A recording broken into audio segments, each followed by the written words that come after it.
What is up, ladies and gentlemen? How's it going? 7:01 p.m. PT. It's October 25th, 2021. It's time for some goddamn D&D. Let's play some Dungeons and Dragons. How's it going? Tonight we're going to be hitting up session 35 of Irilon the Approaching Storm, which is fantastic. 35 sessions in. Pretty incredible. Check it out. Remember last week when the city essentially dissolved into dust? Look at the crater. This is the city that we were just in. Wasset. It is now a crater. Pretty crazy. All right, let's jump into the Discord. Say hi to the fellas. I am going to be eating dinner. I have my salad actually right here. I got a delicious salad here and then some other food. So I'm going to have the camera off for a little bit, but I'll turn it back on when I'm done eating. So no cam for a bit. Bye. Let's jump into the disc. Say hi to the boys. Correct me if I'm wrong, Craze, but what happened was... Oh, God.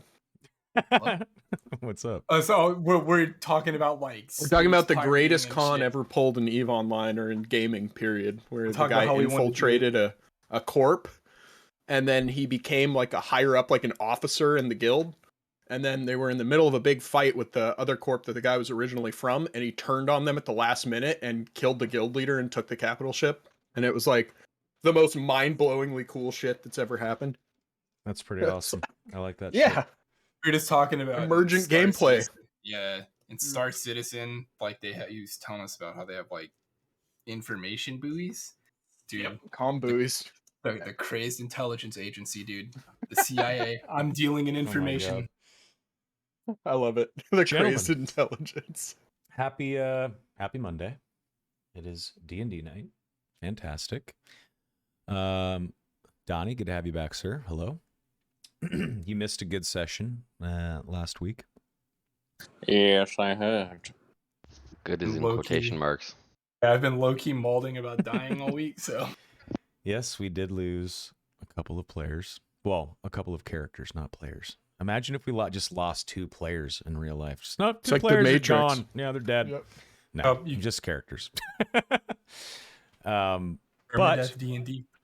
But where there was once loss, there is now redemption. Maybe Crazed will get through his 5th character. Or 4th. Is it 4th or 5th? Well, we had Gaul Morningstar. We had Runon. This is number 4. Wait. Yeah, this is number 4. Yeah, this is number 4. Wow. No, this is number 5. Because you had Gorm and then Telemnar and now this guy. Oh yeah, Telemnar barely lasts. Oh, I can't wait to see the RP from Donnie when his precious friend is no longer with us. Okay, well, why don't we hit up a delightful little recap, Mr. Sticks, and then we'll jump into the session. I'm gonna eat dinner though. I'm gonna take the cam off.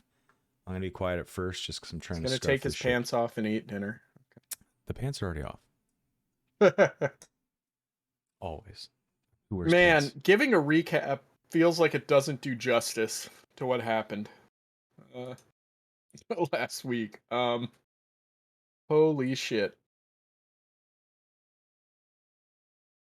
I have something for you guys though. Actually, before I dive into the recap. And I don't know if you want to call this like unlocking something or whatever, but I made a new map of Irilon. And I want you guys to look at it because it's time in the world.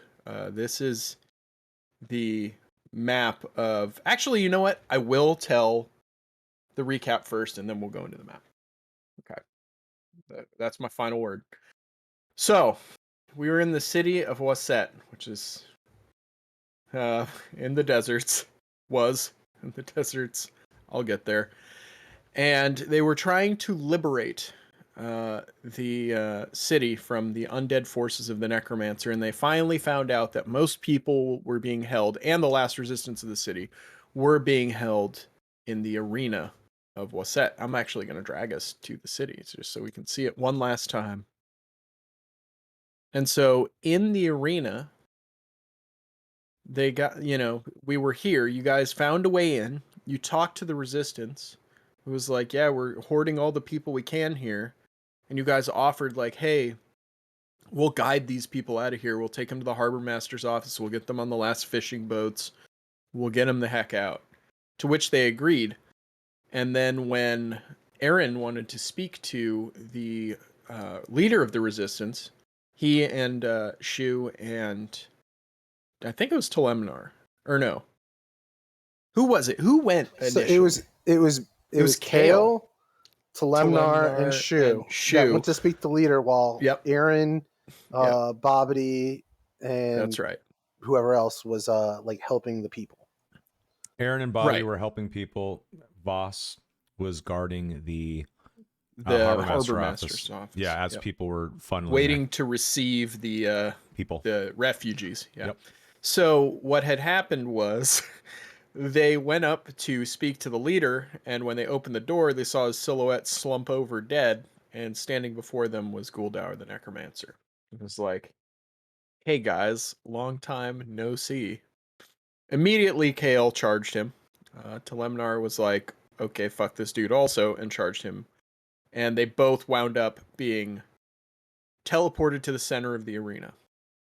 Shu decided not to charge Big Scary Necromancer Man and went to go get help from everybody else. And by the time he brought them up, the Necromancer and Aaron had a very long conversation about random stuff.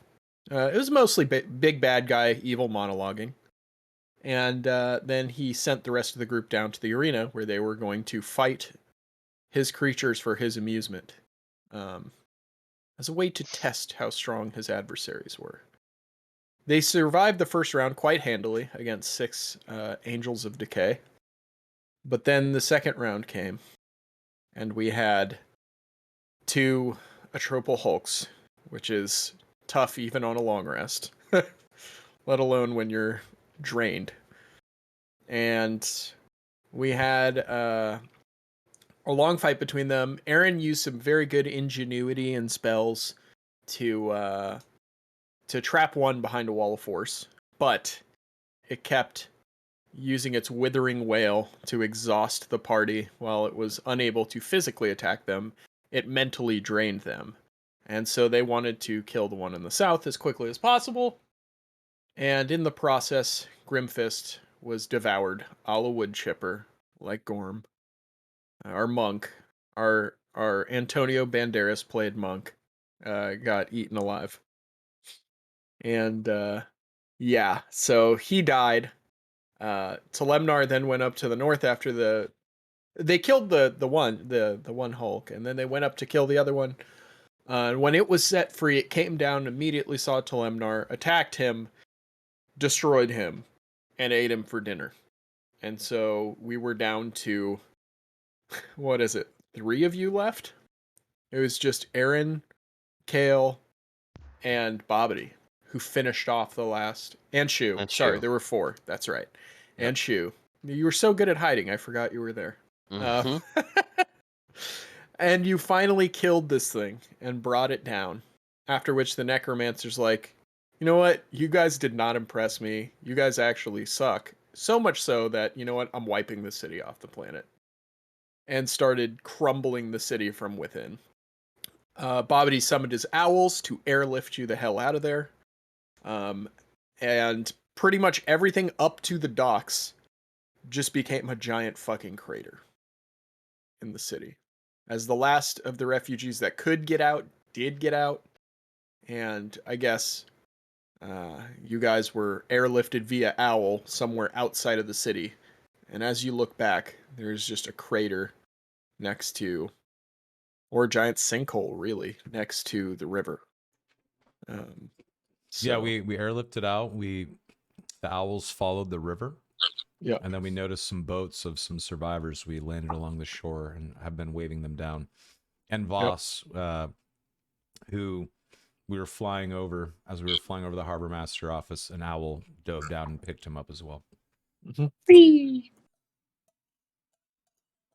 Yes, sir. Now this is the part where we're all together, and I'm like, all right, so what happened? I want an in-character explanation of all of that, please. Go ahead. Necromancer bad. Or is this the part where we're at the tavern inn and it's like just as the explanation ends, and it's like, oh jeez. All right, so we're probably flying on the as we explain it to you. Well, you've been I don't imagine landing we can now. talk You're very much. flagging down ships. no, we can right? just start right here. Yeah, we had landed. Yeah. And as the owls are disappearing, we're flagging down the boats that we see. And before we get there, the new map. So we have a second map, which is what I'm calling the influence map. Oh, ooh, hell yeah! Everything in the dark brown is the necromancer's turf now. Oh shit! Whoa! Wait. Yep. Dude, oh man, even Morningstar Keep is influenced. Well, yeah, you told. Hey, that was you, Crazed. You manifested that. But yeah, so now the necromancer almost has full control of this entire western continent. This is not good, boys. Wow. I'll be fine. We need to start running influence missions. Yeah, no propaganda is gonna sway the undead, I think, but definitely not. Fight against the necromancer wrap up. Wow. Okay. Shit. Like in these cool. influence areas. Thanks for showing us this map. Assuming like in his areas of influence, like he's just moving armies and shit around.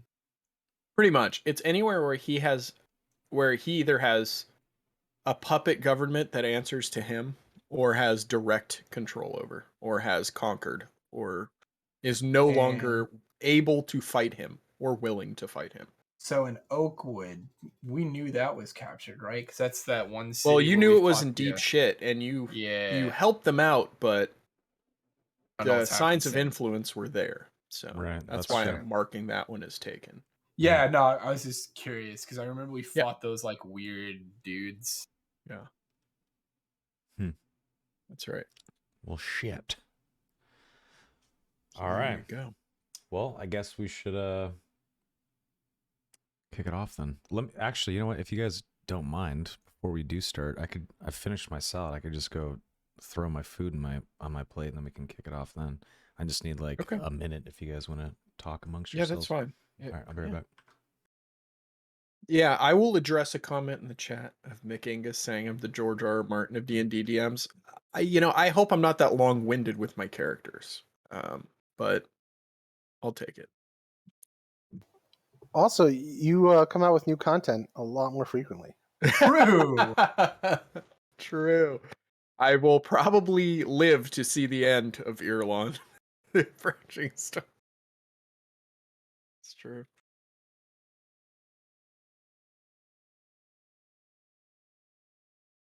Game of Irilons.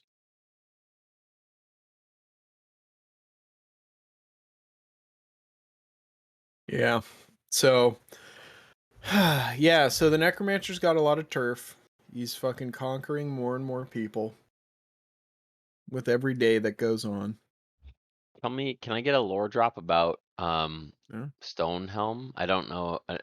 I guess, well, so no, maybe this it's meta, is where I don't know what Shu would know about Stonehelm. Yeah, no, this is where the Goliath live, like where the giant kin all make their home, basically.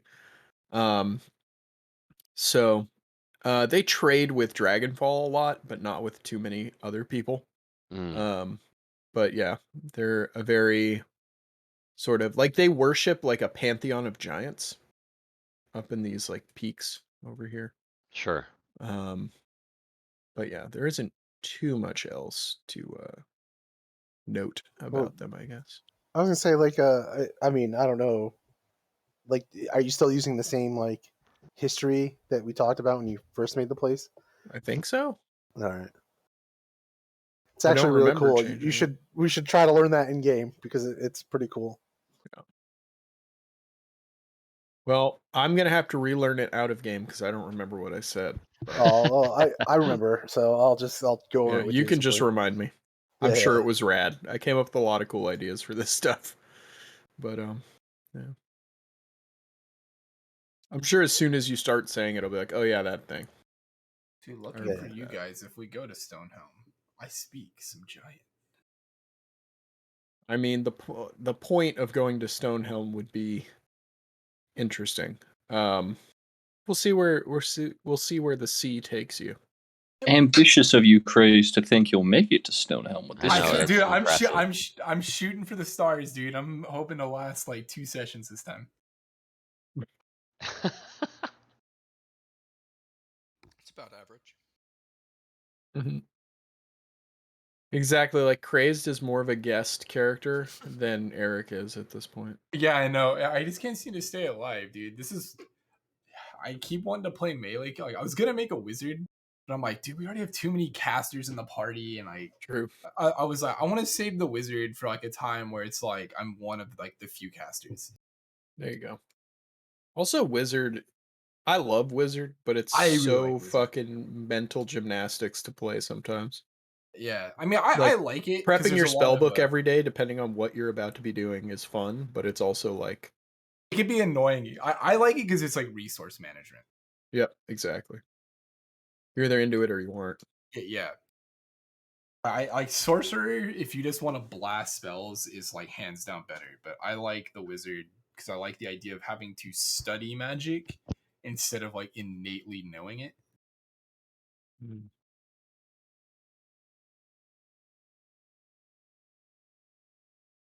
I like also that you can transcribe scrolls into your spell book. Yeah. Well, it's what I always liked about like wizards, like especially like once they get to like a certain level, it's like, you know, There's some cool they're wizard spell books out there too that give you free spells. they had to like earn their power, so like they respect it more, and like, you know, like I don't know, it's always something about like that kind of like. Meanwhile, we got fantasy. freaking Harry Potter over here and Aaron. Yeah, gets his power for Well, free. Harry Potter. Okay, the Harry Potter world's weird because they have innate Everyone's magic. a sorcerer. They have innate magic, but they also have to study that shit and learn the actual spells. So they have like magic goo in them, but they have to know the words and the fucking. Yeah, they have the midichlorians, Yeah. but they need the Jedi training. I get it. Yeah, it's much more analogous to that. Like D&D like separated those two, where it's like, nope, you can inherently. But the thing is, also in Harry Potter, they do have inherent, like, because remember the snake situation in the first book where he like sees the snake behind the glass and he actually talks to it without understanding and makes the glass disappear without understanding what he was doing. right. So it's like there is some innate magic. The wand just helps you focus it. It's like really weird. And I feel like there's a good story in there somewhere where someone learns how to master his innate magic and doesn't need a wand and doesn't need spells. He's just like, I just do it. How cool of a character would that be in that world? It's OP. The That'd best be character. fucking rad. Also, Exactly. There was also It'd be like- yeah. also some sort of program that Muggles could study. Do you remember Filch, the caretaker? That's right, the Groundskeeper? Squib book or The Squib whatever. book. Yeah, he doesn't. He's not actually magical. He has like the tiniest bit of magic in him, so he has to read this like Muggle book to cast mundane shit. No, Squibs can't cast anything. That book is a fucking. It's like Miracle Grow. It's fake. Oh, really? Yeah, the whole thing about Squibs is that they're born from wizards, but they have no magical ability. Imagine And getting so- fucked like that. Wouldn't that suck? Maybe, but that'd you still be get to live in the terrible. cool ass world that isn't as boring and stupid as ours. And So- everyone all- can you still get all kick the your cool ass. True. Yeah, Yeah, Everyone. imagine, dude. Yeah, Imagine but you living- get a cell phone. You know how advantage you have right there? Cell phones, bro. I don't know, dude. I'd rather live in the regular world and just be a loser than be like a complete loser in the magic world. That's Just being so honest. true. That's that. actually kind of true. Mhm. You're just like a piece of shit. It's Yeah, like, dude. what- Imagine some like 14-year-old kid just comes and shits on you. You're just like, God, You're just damn. Avada Kedavra's you. You're dead. Yeah, Get because out. like in real life, I'm only kind of a loser. There's still people way worse than me. In the Yeah. magic world, I'd be it. Like it'd be like I'd be the bottom rung. You know what I Well, mean? Like what is what like in the Harry Potter world, like what would stop you from like essentially being like an artificer or like making It doesn't like, work that way. You have to be. You have to well, inherently be magical. You can't like maybe acquire it. artificer is like the bad word for it, but like what if you just like invent items that give you like advantages? So like they're There's called literally guns. items. There's literally items in the game like the Cloak of Invisibility, and there is Yeah. the map, the Yeah, Marauders map. the Marauders map. There is magic items. Oh yeah, 100%. Anyway, we're getting off track, but yeah, they're also mass-produced brooms that they sell to people. You know. that's true. And wands, Yeah. somewhat mass-produced. They have enough for everyone who comes of age. Anyway, Exactly. All right, That was let's like do the it. nerdiest shit ever. it was fun. I The love this kind nerdiest of shit. ever. This I is think like what my we're life. about to do is the Yeah, nerdiest shit. as we're about to play D&D. Right. That was probably the least nerdy part of the night. Exactly. It's having like We an talk about academic mainstream discussion. normie shit. Now we're about to play Yeah. D&D. Right. Which is becoming mainstream normie, sad face. So Mm. here we go. Let's bring it back to its roots, boys. What do you want to do? You're on the shore, you see these ships coming by, you're flagging them down. How are you gonna get their attention? Because most of the people on this ship are like, don't you dare pull over. There is a fucking army of dead things behind us. Why would we ever stop? Now I guess you could have the owls land you on a boat. That's what I imagined. Is what they would have done. It's up to you guys. Yeah, it 'Cause makes sense. We're not like at the end of the river, right? There's still more to go. Yeah, you And guys I are like, figured, owls you would guys be are at like screaming. the first little dash mark after the crater. Yeah, I would say owls would drop us off on the boats, and we would keep riding them down, That works. like to the end, just to create as much distance as we can. You know. Yeah, maybe you find the boat that has Voss on the deck or something. No, Voss is with you. Yeah, Voss is flying with us. So who would have? Nobody that you know is on the boats, huh? Shit. I don't think so. People we know have known for like 6 seconds. You know. I mean, Shu might know some people. Yeah, I might recognize a handful of well, it depends. I mean, I don't know what like what cohort of people tended like got out of the city. Are they mostly shoes people that Shu knows would be mostly like lower, maybe middle class, like lower merchants, but like, you know, if it's like proletariat people that escaped, then he would maybe recognize a few faces, but if it's like mostly rich people who used their clout to get out of the city, then he wouldn't recognize many. Maybe they were people who robbed and like, you know, just Yeah. that's I mean, that's a take on it too, right? Like even like the rich people, like, you know. Rich people have money. Surprise. I believe I said that most of the refugees were more middle class people. So yeah. Honestly, Shu would probably be hanging his head and trying to avoid making eye contact with most at this point. Sure. Okay. So are we actually landing on this vessel? Are people scared as they see us swooping in?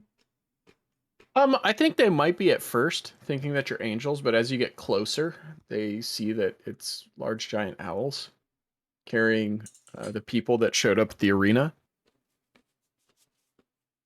So you know what? I'm going to make a DM decision and say you land on the boat that had the not the leader of the resistance, because he's obviously dead, but that one guard you were talking to most of the time. Oh, that He guy managed to escape. Yeah, he Okay, managed that to guy. escape, and he's on this boat. Okay, cool. All right. So as you guys swoop down, I think he kind of walks up and he's like, "Oh, I can't believe it's gone." Wait, they know the city's gone? They've been sailing down the river. Well, they see the smoke and they see the fucking. They think the city's just been razed and destroyed. There was like a cataclysm behind them as they left, right? Yeah. I mean, they probably saw felt the like rumbling, maybe. I don't know. Yeah, they But definitely you felt can't feel the rumbling. you can't feel rumbling if you're on water, though. That's not how it works. Yeah, but maybe they weren't on. Maybe they were just getting on the boats at that time. You know what I mean? So. You could also hear the city collapsing in on itself. Correct. That would have made a shit ton That of would have been noise. loud. Yeah. And there would be huge clouds of dust and smoke and shit like that Wouldn't there rise also up. be, from like, all a the- Yeah, lot of Soma, you waves? fucking nerd. I know. I know. I'm wrong. Surely they would feel the waves on the water. It's not like the water wouldn't be impacted at all. Yeah, earthquakes usually make giant waves. Yeah, there's a tidal wave coming to kill us now. Thanks, guys. It's a river. There's no tidal wave on the fucking river. Might get a little choppy, okay? So he looks and he's like,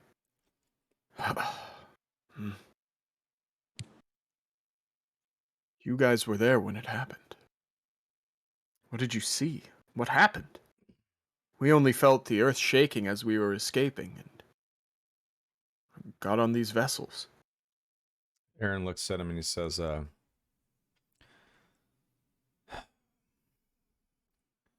city wasn't just razed, it fell into the ground. It was Galdwar, the necromancer. He's killed everyone. We barely got out. We might be the last of the people that were in Waset. And then Aaron kind of like looks down and, looks at his feet, doesn't really know what to say. He's like clearly ashamed that he couldn't like help, Yeah, he kind of the guy looks at you like just dead stare and then turns around and walks to the side rail of the ship and just like puts his hands on it and stares out to the opposite coast. Doesn't say anything. I look over at Voss and I say, well, at least you got some of them out. Well done. Yeah, I suppose. Yeah, Voss, when you look around, you don't see Telemnar with you anywhere. He's not with the others. So where's Silver Flame? He didn't make it. Neither did Grimfist. Oh, is that the weird guy? It was a fucking trap. Nice. Nice. Yeah, like what? Being facetious. I understood. Just the inflection was like, oh yeah. He's like, yeah, nice. Go necromancer. Fuck these guys. Love me a good trap, I do. Yeah, Aaron's he looks at Voss and says, yes, we didn't get to know your friend. He met an untimely end.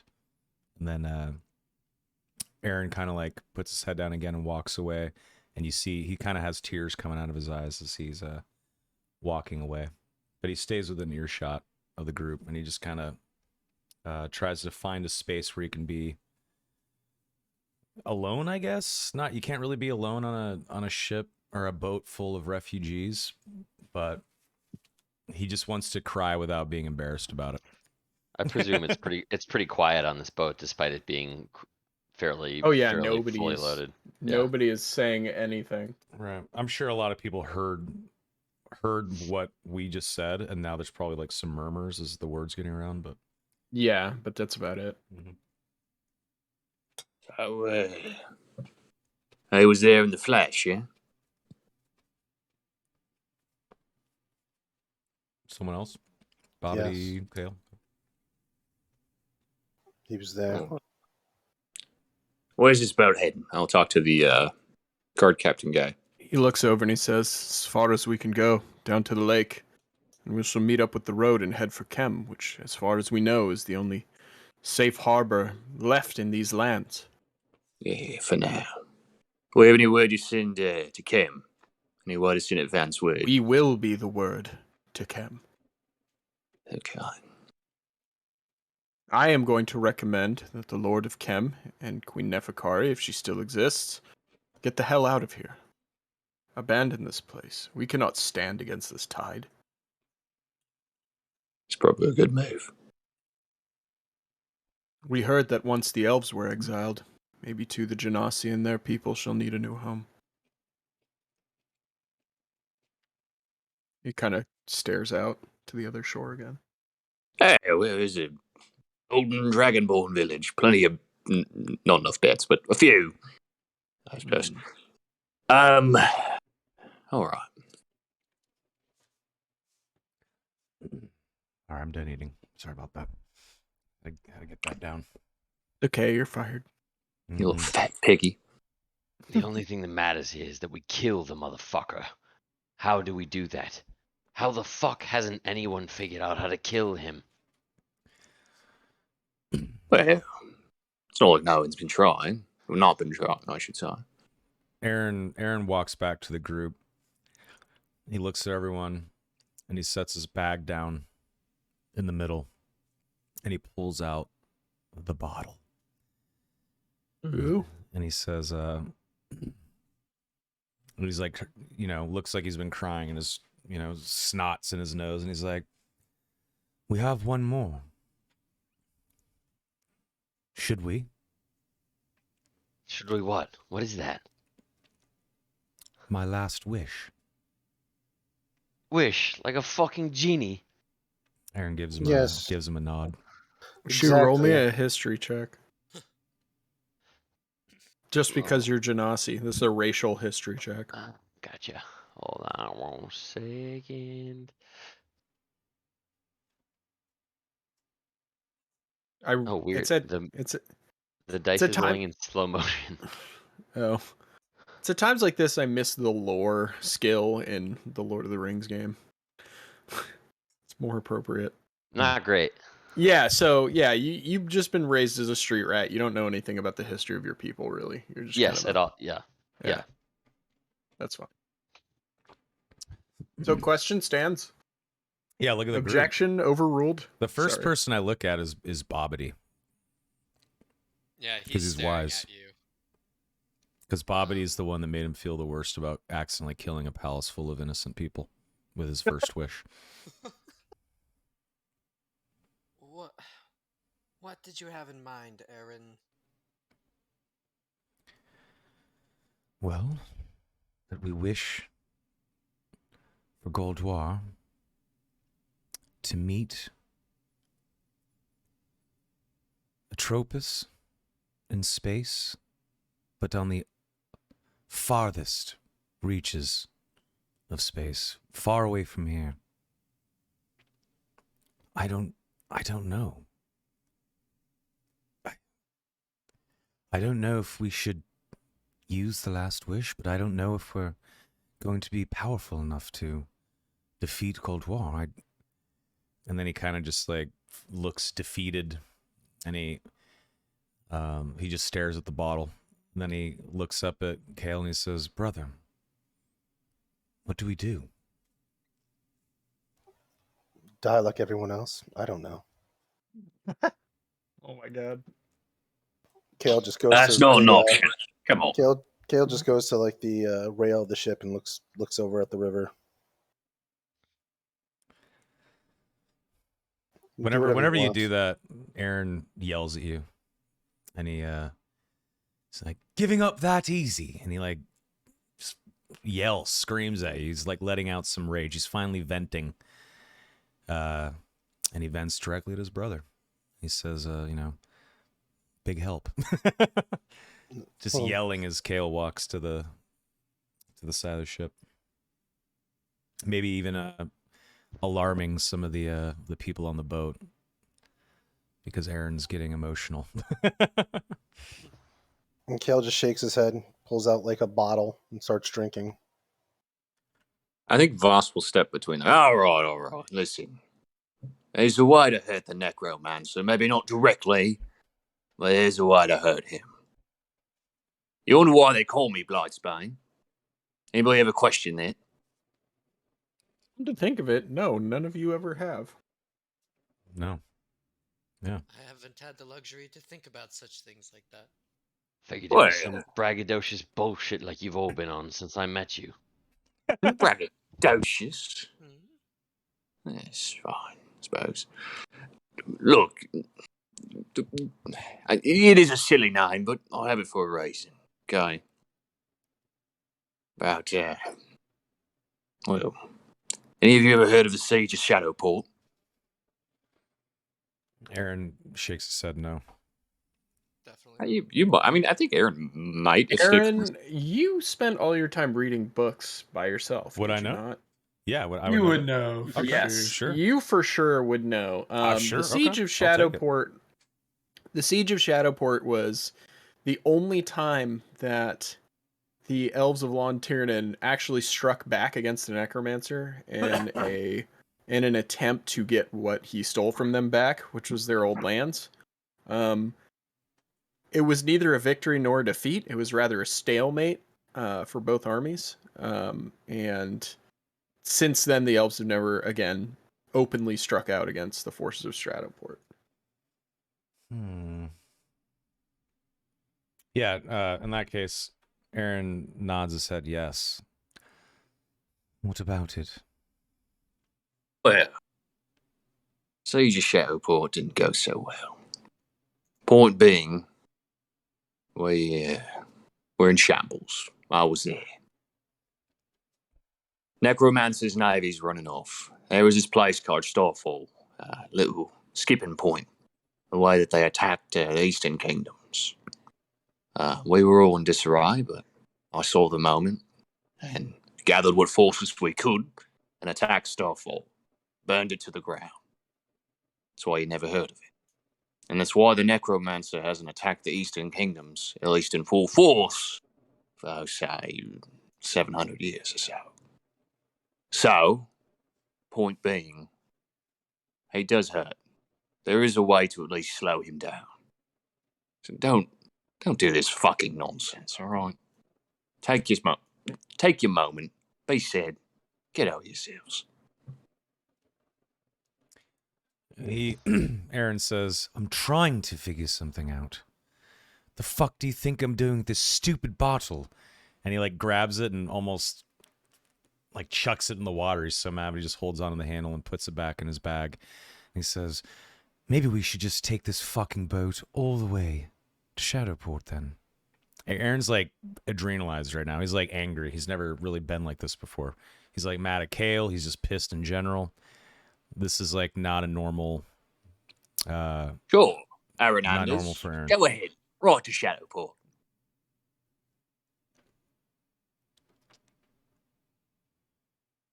Well, I'll see. If anyone else has a better idea. If you've got a wish, putting aside the childish bullshit that concept is, then why don't you just wish the motherfucker dead and be free of him? Speaking of wishes, actually, whatever happened to our second one? Can I ask that really fast? What happened to what? Our second wish. It was the items. I know. I'm working. Oh, yeah. We never no, heard about it. That was like a couple months ago. That's because the genie is searching the world for these items you have asked him for. Okay. He's walking. And ascertaining their status. And he's got to walk. There are no cars. No. Fair enough. He's been stuck on hold for a few weeks. It is not time yet. I think you will know the answer. Walks over to the group and kind of puts his hand on Aaron's shoulder. I think our next plan is we have a city to evacuate. Yes, we should probably deal with Chem. Let them know what's going on. That was set has fallen. Get these people to safety. Maybe get a meal and rest and figure it out then. And he gives like Bobby like a smile, and then Aaron looks up and says, I'm sorry. Don't mean to be an asshole. It's been a hard day. And then Aaron kind of like gives a weak smile, and he's like trying to calm down. He knows he's being irrational, saying let's sail into Shadowport and shit. He's starting to relax.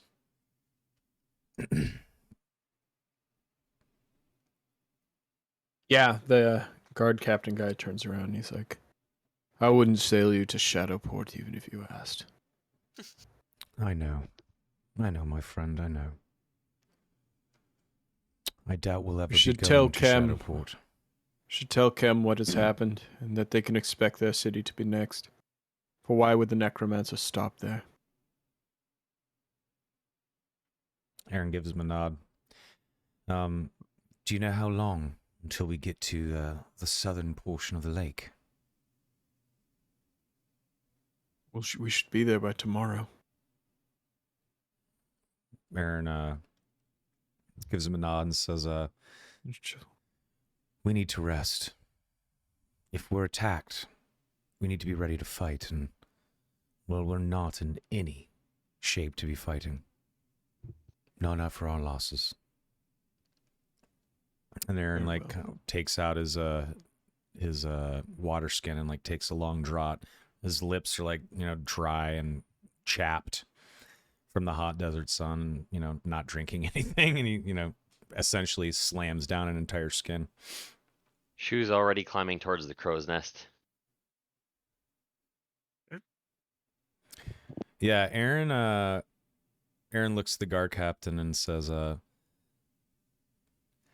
you know of any private quarters where I could take care of some business on board?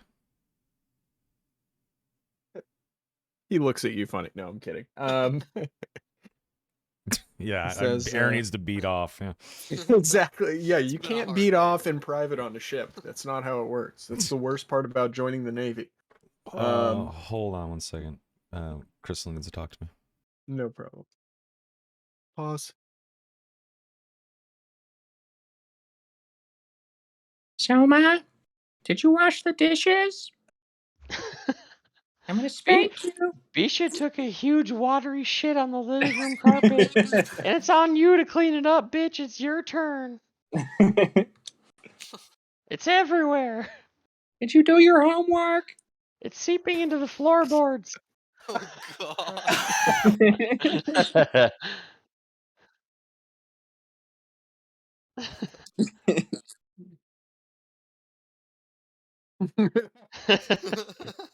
Hey, to be fair, Crystal, I did not say anything.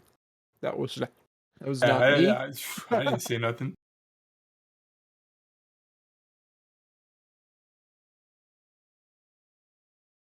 Oh, Because you keep Don't shit you in your love pants. it when the girlfriends want to buy you socks or pants? It's awesome.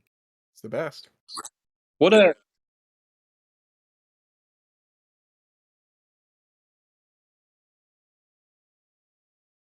Before you buy a new one.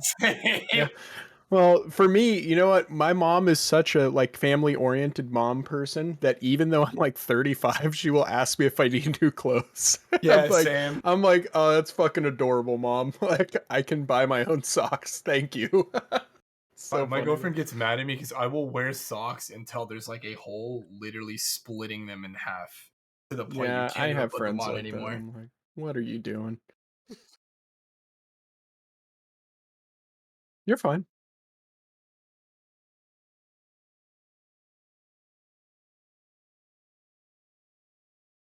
Yes, I suppose the old captain's quarters would do fine.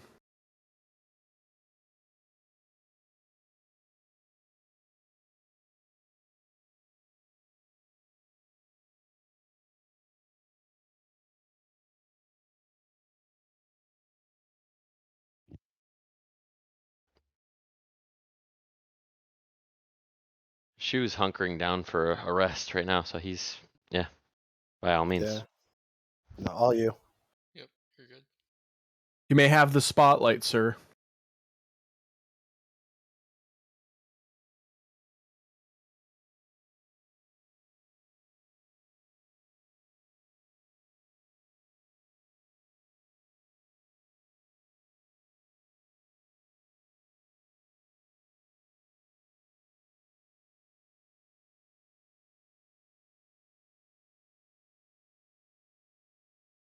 I haven't muted this whole time. Sorry about that. Thank you. Yeah, so I was just saying that Aaron was asking about the location of a private area on board so you can take care of some business. And he is now wading through the seated people and, quiet citizens of Wasset that are just staring at him. And he doesn't know if he's being judged for not helping them more, or if they're relieved that he's there and that the group is there to help protect them from potential attack. Everyone just looks stone-faced and glossy-eyed and sort of in shock and desperate.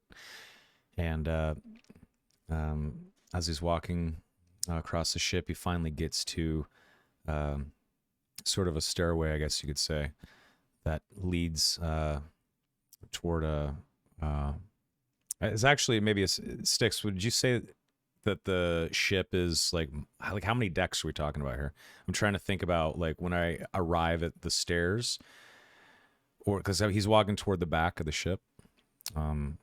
If there's upper decks that he can walk up, or if there's like just lower decks, like what kind of boat are we on? Hold on. Sure. Can you hear me? Yeah. Sorry, my mic was being weird. No, this is probably the largest of the shipping vessels, so it is multi-decked. But there's like not really weapons on this boat. It's just a cargo vessel, right? It's like a galleon. Sure. So Aaron is very familiar with these kind of boats from his maritime shipping. Yeah. There's some very basic like weaponry, like maybe a ballista or two, because there's no gunpowder. But it's mainly to fight off pirates or something if someone was trying to rob them, or if a giant creature came out of nowhere. They need some way to defend themselves. But it's not like heavily armored. There's probably like 2 decks below the deck you're on, with the most bottom deck being the cargo hold. And then a crew quarters in the middle. Like a living area in the middle, and then the captain's probably upper back is right on the upper back, and then on top the captain's deck would be the wheelhouse and stuff like that. Makes sense. All right, cool. Yeah, I mean, Aaron, being a part of the Anders family, and Anders, I don't know if you know this, Shu, but the Anders family is a wealthy family that has a shitload of seafaring vessels that they not rent, but I guess that can be commissioned globally for maritime shipping. So he's very well versed with boats, though he's not a sailor. He's just kind of like a rich guy, but he knows boats. Yeah, that's kind of his background. You guys grew up on private yachts. I got it. He grew up in a port town as a he was not a bastard. He was just like a half elf.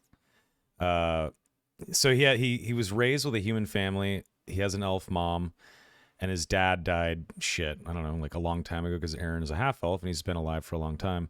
And he's like the ongoing family member who isn't human, and he's not a proper Anders per se. So his job, because he kind of, can live for a long time, is to just take care of the Anders estate, which is in a city called New Harbor on the other continent. And that's kind of been his job. Yeah, exactly. He's just been like reading and like hanging out and like being rich and like kind of bored, and he doesn't have like he doesn't really have any combat skills. He just knows, innate magic, and he's kind of smart and charismatic, and he's been to like aristocratic parties and shit. So that's sort of his background, but he knows boats really well. And Aaron sort of like beelines it for the captain's quarters. And whenever he knocks, is there an answer or nope? Yeah, he'll walk in. I'm assuming it's empty. Yep. Okay. Yeah, Aaron walks over to, I suppose, the desk, and he uses prestidigitation to light a candle, and he takes out from his bag the sending stone, the beautiful sending stone. And he sets it down on the table, sort of stares at it, takes a deep breath, touches his finger to it, and he sort of sends this like mental note out to Ileandra and what's her fucking mom's name? I can't even remember. Ilmar, Ileandra. And obviously, Mortimer's there, but Mortimer doesn't have a sending stone. But yeah, he just sent. Wait, was the sending stone attached to Ilmar, or was it attached to Ilmar specifically? It was Ilmar specific. Okay, yeah. So, just making sure. Someone else had the sending stone for Ileandra, right? Runan did. Yeah, no, Runan had the one for Ilmar. That's right. That's right. I took it from him, and I have a sending stone to Joran. So my sending stone is to Ileandra then, right? Actually, yes. It is to Ileandra. Yours is to Ileandra. You got yours in Dragonfall a long fucking time ago. Mine is to Ileandra, and interesting. Yeah, and then Ilmar's sending stone is in Kale's possession, and he also has Joran. I gave you Ilmar's too. Really? I only have one sending stone. Yeah. I mean, I just I said I did, but you might not have written it down. Oh, I don't remember. Okay, well, anyway, I whip out the sending stone and Slap it on the desk. slap it on the desk, kind of put my finger on it, and sort of emit a mental note for. Should we just say it's Iliandra's stone, or your choice? I guess It's 6. whichever one you want. You have both. Well, in that case, it would be Ilmar. Sorry, I'm just gonna put that I have 2. Fuck it. Yep. I can't. Never mind. It's fine. Maybe that's why you don't have 2 on the Yeah. sheet. 'Cause Yeah, you can just only make a have one note on opponent. it that you have 2 of them. You can't actually even make a note on it. Make a custom item. Custom. Yeah, here we go. Notes. 2 stones. 1 Ilmar and 1 for Iliandra. Okay, cool. In that case, he would be calling Ilmar, his mother. And he just thinks of Ilmar's name, and he sort of concentrates with his eyes closed in the candlelit captain's quarters. Yeah, you hear a voice enter your mind. And it sounds like it comes from across a very long distance. It's kind of echoey. And it says, "Long has it been since we spoke, my son?" Mother, are you well? Yes. Where are you? What's going on? Like Aaron kind of like forgets for a second what's going on as he hears his mother's voice, and he kind of just gets a little excited. Mrs. Mama, kind of. Yeah. We have been training your brother. He has come a long way since the last time you saw him. Aaron Ilmar has a been big smile healed. on his face. Ilmar has been healed. Ilmar. Hello. Iliandra has been healed. She is doing well, though I don't know if she shall ever return. Ever return from the Feywild? Yes. Interesting. And Mortimer as well? Oh no. I expect you may see him sooner than you think. Though when, I cannot say. Time is not the same here as it is for you. Very well. I have very little left to teach him. I can't wait to be reunited with him. We miss him. And then, as you know, he's getting his updates, the reality of what's actually fucking happening in the world suddenly slaps him in the face with its big old dick, and he kind of the smile fades. He says, "I've wanted to use the stone to contact you many times, but didn't feel right. I didn't want to, well, appear needy, to be honest with you, Mother. But there is a need to contact you now. Something terrible has happened." And then he tells her what the fuck just went down. Not even just in with Set. He lets her know what happened when they said goodbye to them, when they went to the Feywild. He tells the story about leaving the city and fighting a beholder, and he tells her that the Elvish King helped them find their way west. He talks about, he even mentions the wish that he is a mass murderer, and he like confesses everything, right? He's just dumping everything he can into his mother's ears as quickly as he can. He barely even takes a breath. And then he finally gets to what happened and was Set. He mentions all the fallen. He mentions how Galduar sort of floated above the city and essentially made it sink into the ground, how thousands of people died, and that they're evacuating on a boat right now to the southern part of a lake where they can then get on a desert road and hopefully make it to the southern city of Kem in time to warn them of what's to come. And then before he can even hear what Ilmar has to say, he says, "What do I do? I don't know what to do. Please. Please. What do I do?"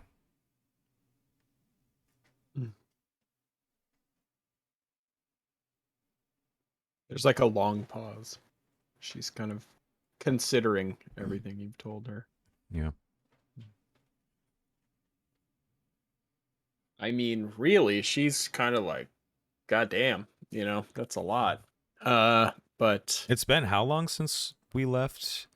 it's been like a month or so, Yeah, it's like, been a while. Yeah, it's been weeks for sure. Yeah. Okay. Which for you mortal folk is a long ass time. But yeah, she you finally get a response that says, "You are now in a position to make better judgment of what to do than I am. But I would suggest that when you finish your business, whatever it may be in Kem, that you return to Lon Tiernan. There, it may be possible that you can gather what strength you have to try and save the East from suffering the same fate as the West." Well, remember how I told you about that wish? We sort of have a position of power and a palace in the city of Kem and the trust of royalty. We even have a teleportation circle on the roof of our palace that can take us directly back to Lon Tiernan, back to our home. So, we could be there very quickly. But I don't know if we should make haste. What of the peoples of the north? I hear there's strange giant folk and innocent people north of these deserts. What of their fate? Can you save everyone? Obviously not. Should you even try? Yes. Mm-hmm. Right? Like now he's questioning himself, like, do we try? Like, I worry that you may stretch yourself too thin, and in doing so, squander an opportunity to destroy your enemy. Everyone's enemy. This is a war. People will die. And sometimes, when you are in the position of power, you have to make the choice. And it is never easy.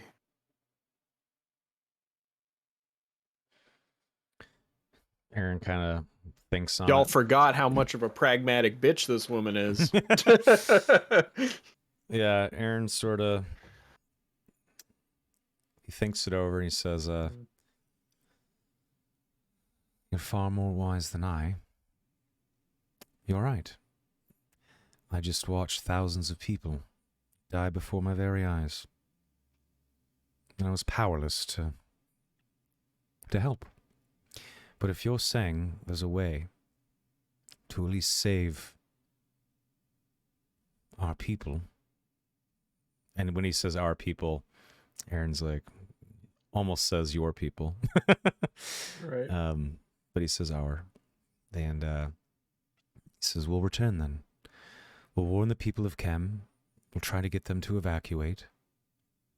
And we'll come home.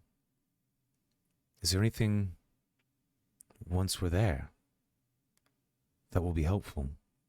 My assumption is to report to the king at once, but I just don't know, Mother. But thank you for helping me." Yes. Shall always be here to lend, at the very least, my wisdom. Shall I contact you when we're back home? Yes. Very well. Please take care of my brother. And say hello to Ileandra, I suppose. Take care, Mother. Kale also sends his love. Indeed. He's definitely making that part up. Yeah. She says, very well. We shall speak soon. Do as I've told you. Aid those in Kem, but stay not too long, for if you tarry, you will be destroyed. Guldaur is not to be underestimated, as I'm sure you have seen. And he can do a lot worse than the slight blemish of Wasset. Very well. We'll make haste. Then, I think maybe as she says that line, there's like a map in the captain's cabin, and you look over from where the crater at Wasset is to like the destroyed fucking gnarliness that is Shadowport and its surrounding area. So, or at least the camera would pan over there. Right. Aaron, yeah, he sends his love and says that he'll contact her. And then I suppose her voice fades. Mm-hmm. Yeah, Aaron kind of, he sits there staring at the candle, and he sort of like puts his head in his hands thinking. And if you don't mind, I would like Aaron to like wake up hours later, like he's just fallen asleep because he's exhausted, and he just fell asleep at that desk. Yeah, I'm fine with that. Cool. When you wake up to the door opening, the captain comes in. Yes. We are approaching the lake. Aaron jumps up. I'm sorry, I didn't mean to fall asleep in your quarters. I was in They're communication. not mine. The person whose quarters these are no longer lives, so. Aaron gives him like a sad nod.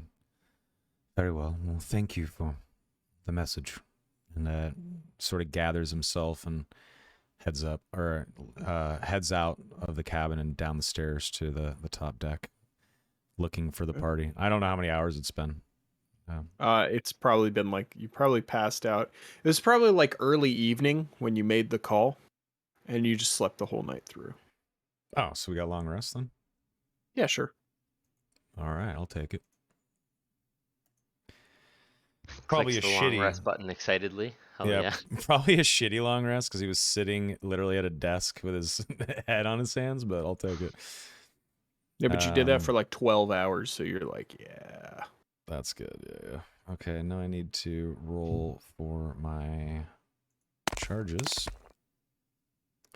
14 charges. Is it a new day? It is a new day. Okay. Roll your ridiculous bullshit, please. Okay.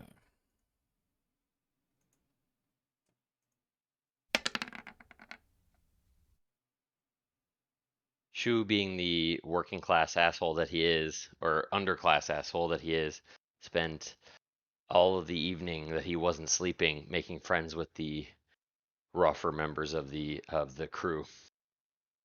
Okay. Very nice.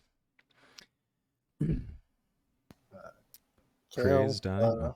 Sorry, go ahead. I said Kale was just drinking, and if anybody else had booze, he was drinking with them. He wasn't partying; he was just drinking their booze. And if they had a problem with it, he just looked at them like he didn't give a fuck. Yeah, we're back to drunken wandering samurai Kale until he passed out. Until he passed out. That's what he did. He's probably still asleep. There's definitely a moment where Kale passed out, still holding a skin full of booze, and Shu reaches down with Mage Hand Lejardaman and just like uses the force to pull the booze up to the crow's nest. Is my character even on this boat? Yes, and I was gonna get there, but oh yeah, let's do everyone else first, and then we'll land on Chris. Chris. Do everybody else, and then I think Bobbity's just walking around like medicine checking people, like making sure there's no wounds he needs to tend to. Yeah, I think you're pretty good on that. I think these are all the people who escaped. So. Right. Donnie, is Voss doing anything? I think Voss is probably drawing up plans to evacuate the city. Nice. Oh, wow. Doing his homework. I love it. Yeah. Very nice. Cool. All right. Wonderful. All right. Okay. Well, Crazy, I think your character is on this boat. In fact, I know he is. I don't know if we're going to get to him right now. My question for the rest of the people is there anything else you want to do before the boat lands? I don't think so. I guess that, yeah, Aaron would sort of gather the party, maybe shake Kale awake, let him know that we're about to touch land and have to walk the rest of the way, which will take days. And if everyone is gathered, is everyone gathered? Is that safe to assume? Hold on. As the boat is like cruising towards land and we're getting like in towards shore where the boat would start to cut speed, Shu notices this and he's like alone in the crow's nest up top and he just goes like he literally just looks out towards like the open air and just goes, "What should I do? What can I do?" Like he's asking the wind a question basically. Mm-hmm. I thought you were gonna do like a Hugh Jackman like song and dance there. This is the musical. It's the musical, man. Just a Shoe, the man. musical. The shoesicle. Anyway. Just I out of digress. desperation because maybe at some point the wind has actually answered him before. Ah. Do you have any mechanical ability that lets the wind talk to you? I'm actually curious. I don't remember. If Genasi have a thing. No, he is an air genasi, so like Right. in previous moments, Hmm. the wind has spoken to him before, but I don't have like a mechanical spell that allows me to Got ask it, a question got it. directly. I think when you ask that question, the wind blows toward land. Okay. Yeah, Shu feels it very inherent, like knows, sort of It's interprets like a that as strong like, gust, like a fairly strong gust that you guys really haven't felt. sure. He looks towards the end destination of the boat and then looks back out towards the water and just nods solemnly. And then begins very aggressively climbing down towards the deck. Okay. I think it's at this time that everybody's gathering on deck that the camera is going to pan over toward a corner of the deck. And I think we will first spy a dwarf character who looks like what Crazed is about to describe. Describe your character. Yeah. So the camera is gonna pan over. They're gonna see a dwarf that's kind of like levitating, like 4 feet in the air. I'm just using an item I have to float around, and I have what smells to be a very alcoholic like flask or like a vial, like just something flask that I'm drinking. It's like out one of those casks that has like a cork in it or something. Yeah. And this hanging like from your when belt. this thing is open, this smells like the most backwoods like Russian moonshine you can find. Nice. My character appears to be like completely coherent, but the camera will pan over and you'll just in a loud voice you'll just hear someone yelling out, Slab, where are you?" And I'll be kind of like frantically like levitating. Yeah, I think everybody stops and they look up and they're like, huh? And then a couple people like murmur and stuff and look over. A few actually look knowingly, like maybe they've heard tales about this, this thing, but they they look over at you and then there's a lot of murmuring and then a couple people like move away from you. You get no response to your question though. Oh, just to describe what he's wearing, it's like a robe that is a dark gray with almost like a very light sky blue like embroidery, and then maybe there's like a little like owl mask embroidered on it. Okay. All right. And I have a spear. Okay. That's what I'll be doing, just kind of like yelling out slab, drink like this vile, like super strong alcohol, like just floating around the deck. Have you been doing this the entire time? Because we've been sailing No, for it's like just like It's No, just this was like when this is everyone like- was gathering on deck. right. He's looking for someone on deck. Is Got basically it. what he's Got it. saying. Okay, cool. Makes sense. Yeah, so our party's gathered, and I'm assuming maybe we're looking over at this dwarf flying around. And Aaron kind of like cocks an eyebrow and then looks back at the group. And he says, I just spoke to my mother. Our mother. And he looks over at Kale. What did she want? What did you want? Well, we hadn't spoken with her, or Ileandra. We known the status of our brother. Well, I felt it was about time I made contact. I let her know everything that's going on. She gave me some advice. She thinks that we should get to Kem as soon as possible, warn them to evacuate, spend no extra time there, and get back east to our home as quickly as possible. She believes that we'll be able to potentially save the East from the fate that we just witnessed. Shu jumps down to the deck from about 20 feet up and lands without a noise or even a noticeable impact. And just, offhandedly just goes, "Hope you told Mummy hi from me. Who's this twat?" And he gestures towards the dwarf, the floating dwarf. Can I make a perception check to see if I hear that? Sure. Oh, damn it.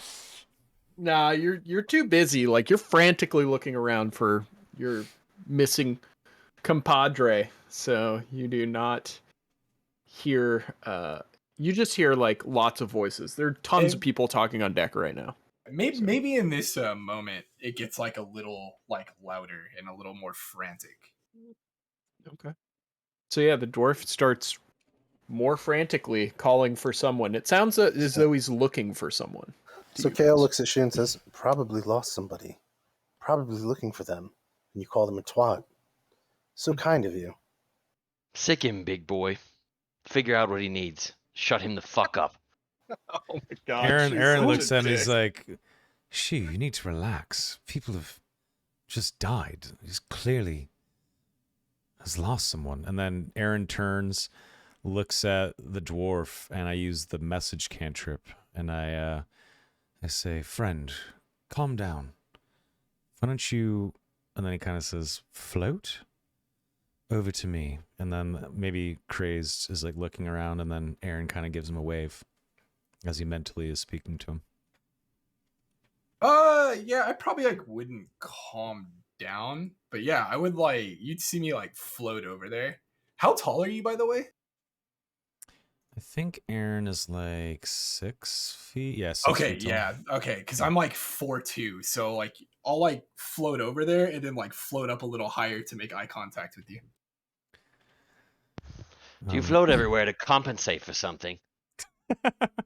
I'll It sounds like you're a dick to compensate for something. I just watched I'll my go over entire home Kale. city get fucking massacred because of your failure.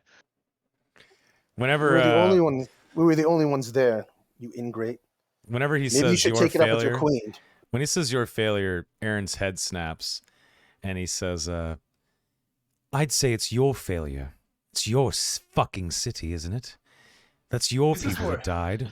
Where the hell were you?" You have just floated into the argument of a lifetime. by Yeah, the I think way. I'm just gonna kind of float in here and just be like, calm down. Calm down. And then I See, look see, back to the I'll- dwarf. I'll- I'm trying to help you. You're scaring everyone on board. You're floating around, screaming. You're drunk. We're arriving at Kem. We need to Look, He's evacuate. not drunk. He seems. He said I he know, but seems totally sober. but I smell booze. I don't know.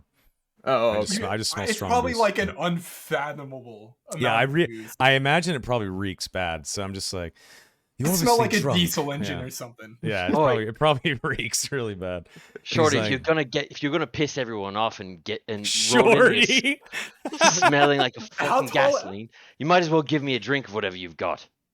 Sure, yeah, I'll be like, all right, angry one, and then I'll just pass him a I'll pass you like I'll take my flask and pull out like a small vial, and I'll fill it like maybe Third.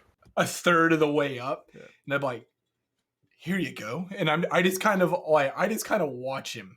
I hand him the vial, and I'm like, what? I'm watching. Do you drink the vial? I'm assuming this smells like engine degreaser, right? Like, This smells this like is the most moonshine, vile baby. shit you've It's- ever smelled. It's that episode. Okay, so you know what it reminds me of? So like, there's an episode of Anthony Bourdain where he goes to Thailand, and they're like, "This is rice wine," and he smells it and he tastes it, and he's like, "This is not wine. This is liquor. Like this is fucking rocket fuel." So like, yeah, you smell the shit, and it's like fumey as hell. Like your eyes probably water a little bit when you take a whiff. Like This is like straight out of like Irilon, Russia, wherever that is. Sure. Shu smiles at the sort of does like a smile, sort of like sweeping gesture with the vial at the party, like a sort of like fuck you smile, and then to what's that? And then shoots I'll raise the my like flask. yeah, and You shoot then it? like Okay. well like slams the liquid into his mouth, and then Make a Constitution no, save. tasting what it tastes like. Alright. Makes a sleight of hand check and spits it. Tries to hide the fact that he spits it out onto the deck, without showing anybody that he actually spit it out. Nice. Okay, who has the highest passive perception? I think it's Bobbity, right? It's Bobbity. I have a 17 now. I have an Bobby's, 18. Like, watching. You All should right, drink that. make me a sleight of hand check then. Shu. You gotta beat like a 20 for nobody to notice. 21, I think he's got to beat. Nat 1. Let's So go. weird when I roll. 26. Ooh, nice. Yeah, you take a sip and then you're like, yeah, to that, and then you like, spit it out, really coy. Nobody notices. Nobody can see. I make like I fake a swallow, and then I do sort of a very theatrical bow in front of everybody, and then spit it into my offhand, and then sort of like drop it behind me drop the liquid onto the deck when no one's looking. Okay. As far as I know, Bogdan is. You have gained my respect because, like, normie, I've never seen put it this way, I've never seen anyone other than myself and the person I'm looking for drink this. Shoo, And I will let you know that, and I will like instantly forget all the mean the things. shit I'm you just like, holy yeah, I'm impressed. Like Yeah. I start clapping. Maybe I do like a little jig in the air or something. I love it. Nice. Air jigs. Yeah. I'll Shoo, hold the flask out and let other people see if they want to have a go. Shoo Sure. is fighting back the urge. I to want to cough. see Kale. He's fighting back the urge to cough so hard that he can't speak, and he just sort of like, with his eyes sort of squinted, smiles and nods, and then just like looks at the rest of the party like, yeah, that's right, fuck you. Aaron says, gentlemen, we're arriving at a city that we need to evacuate. Let's Kale, relax. you get a vial full of alcohol. Yeah, I'll just kind of drink it. I'll just look at Aaron and be like, "It's the end of the world, friend. Might as well have a few moments of enjoyment." I just be like, by the way- when he says that, I say, Aaron introduces everyone in the group, and he says, "We are here to end the end of the world, my friend." I know it's kind of Kill- cheesy, but whatever. The end of the Are you end. doing Kale the shrugs. apocalypse is canceled monologue from what's it called? Exactly. Yeah, From exactly. Pacific Yeah. Rim. Yeah, Um, Pacific Rim. That's it. Yep. and then I guess I look at him. live through this? Kale. Yeah, Kale shrugs and takes your vial and drinks it. All right, throw me a con saving throw. I want to see what your reaction is. And remember, I know you're a paladin with plus 1 billion to your saving throws.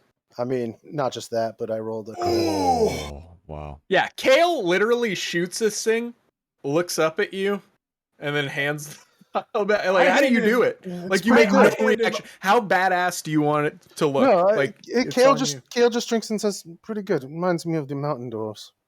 As Stuff. soon as he says "pretty good," I'm like, "Pretty good," and then I'll hand him another vial. Oh, all right, I drink that one too. I love it. They're having a drinking contest on deck. That's great. All right.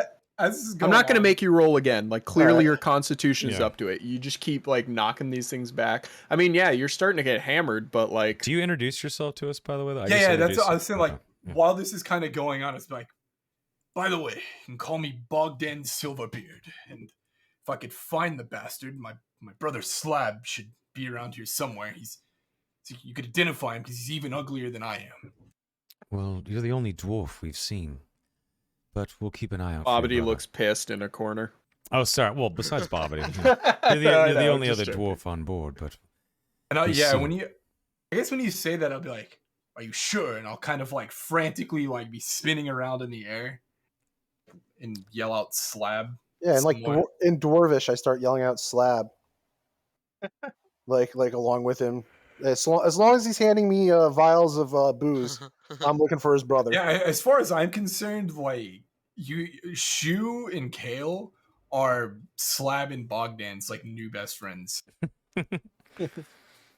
All right. Really So jolly bunch. I'm assuming probably at this point the boat is licking Yeah, the it's getting sand ready there. to like to like not necessarily dock, but get to a point where they can start ferrying people ashore via the lifeboats and stuff. Right. Kale just like lower himself on a rope and walk to shore. Hmm? Like, well, you got. Hey, I have a ring of water walking. While Oh. like everybody's like figuring their stuff off, I'm just gonna be like, I'll see you over there. Yeah, I'll hover over there. We'll be like, I'll float across the water. Make sure that the shore's okay while the boats come ashore. I guess as we're walking over there, since like we're drinking, I'll just like tell Kale like I'm actually pretty worried about my like not seeing my brother. You should be. The whole city is destroyed. And the necromancer killed thousands of people. Your brother, unfortunately, might be one of them. I'll kind of Wow. I love this party. It's like Honestly, you got I'll like kind the of, two angry people, and then the guy who feeds I- them booze. I'm not being mean. I'm being like I say it with like Kale doesn't say it with like It's just any unempathetic. harshness. Yeah. Yeah, it's just Just lacks empathy. pragmatic. I'll have like a big hearty chuckle and be like, ha, that bastard didn't die. We escaped the city together. I don't know where the hell he is now. I'm sure many people are separated.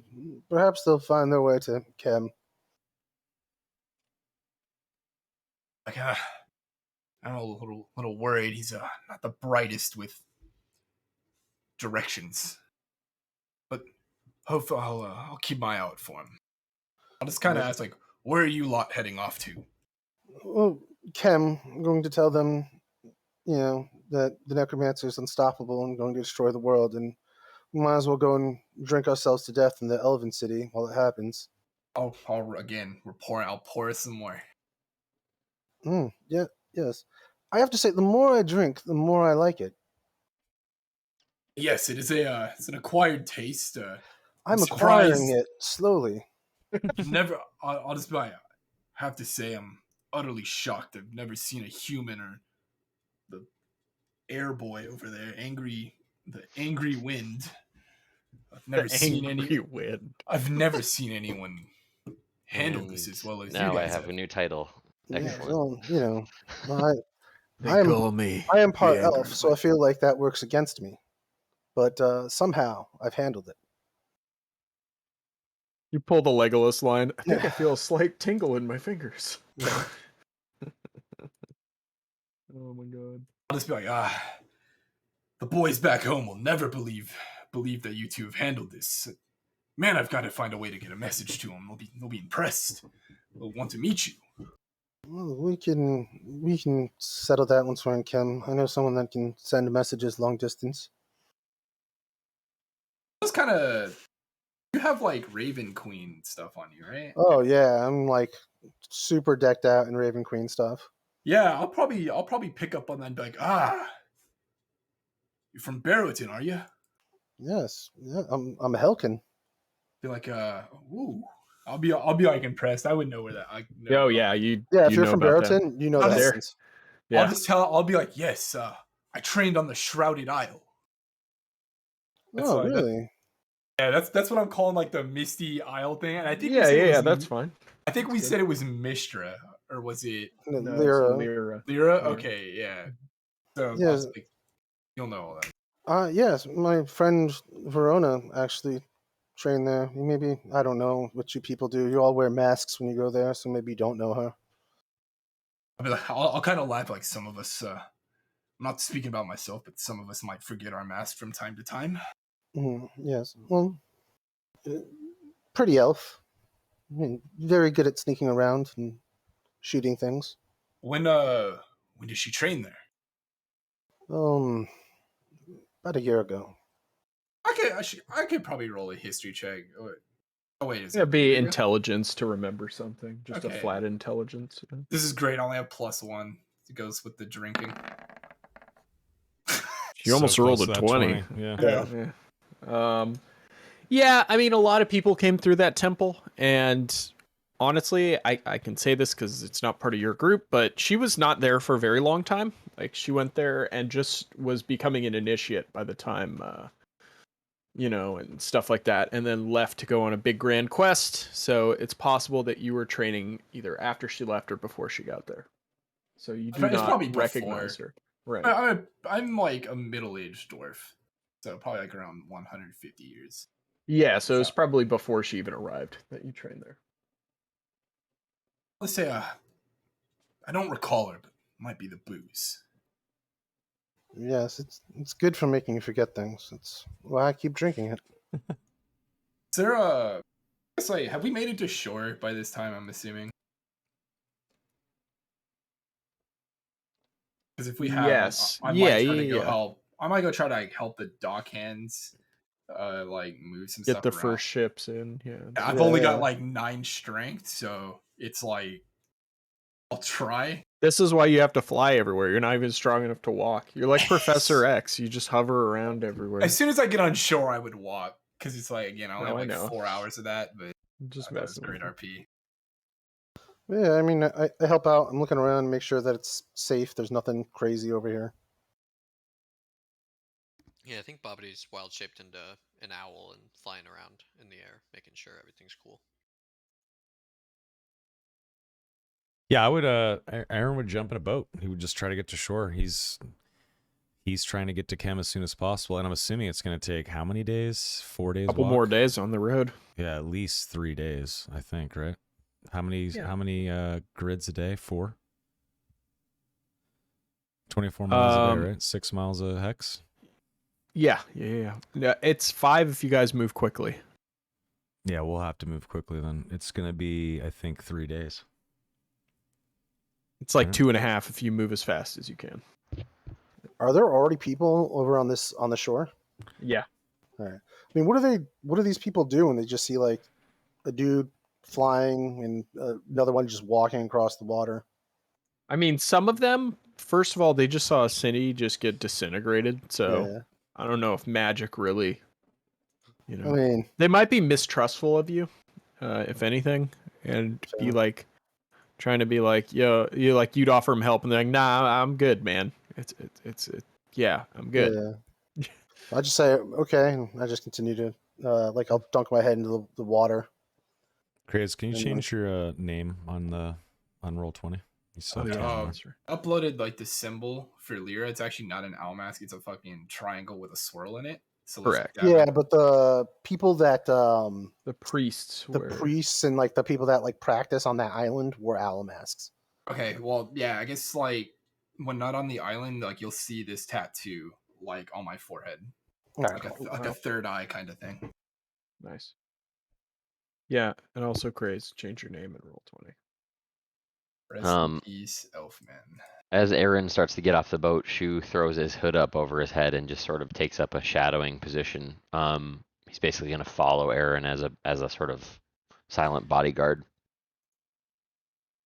Okay. I got Very a question. angry. Let me refresh this. Donnie, are you even on Roll 20, dude? I'm finishing up some work. I'm just in Discord right now.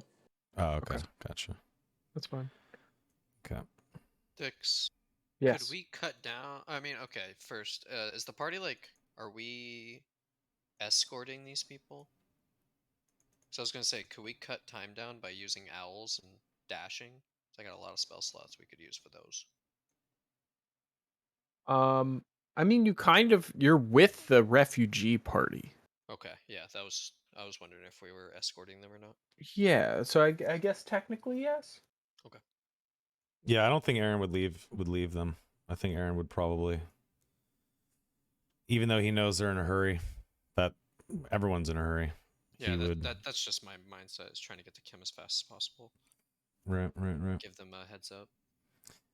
Yeah, I guess it would probably take a couple of hours to get everyone off the boat and organized, and Oh yeah, definitely. it would take a while. We're probably all standing there in the heat, and then I guess Aaron would go up to the guard captain and say, well, this is your show, sir, but if you wouldn't mind, we need to make haste to Kem. We cannot take idle time here. We need to move immediately. If you wouldn't mind herding these fine people, my companions and I will offer whatever protection we can until we arrive in Kem. After that, everyone will be on their own until Kem is evacuated. Does that sound like a plan? Good as any. And then you see him look back toward where Wasset was, and you just see in the distance, you see what you normally see up to the horizon, and then right at about the other side of the lake, where the river joins in, all you see is just like a heavy fog that's like a very dark, heavy fog that just sits over the entire desert going back that way. Yeah, Aaron stares at it and looks at the guard captain. They don't even share a word. They just are a little freaked out. Time to go. Hey, once all the refugees are on shore and like not hidden by anything, I'm going to use divine sense. Nice. You detect nothing right now. Nice. Very nice.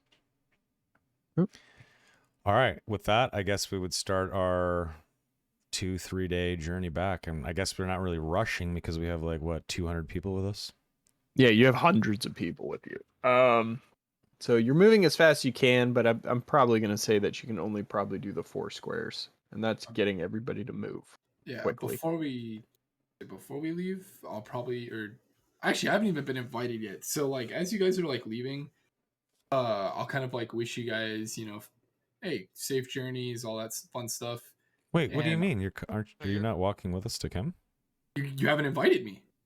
Everybody's everybody's going to Kem. This It's is a an huge evacuation. refugee train. Yeah, you're in the I'm middle. gonna look for my dude. I'm concerned about my brother. So I'm writing him a fucking note. Fair enough. That's my boy. That's Wait, my boy. no, Kale said come to Kem so you could send out a long distance message. Yeah. True. He already invited you. Yeah. Actually true. Yep. Yeah, he did invite you. Okay, well, either way, I'm leaving a note for my brother. Then I'll leave a little symbol. Let's not invite Craze. Make him write a new character. Come on, guys.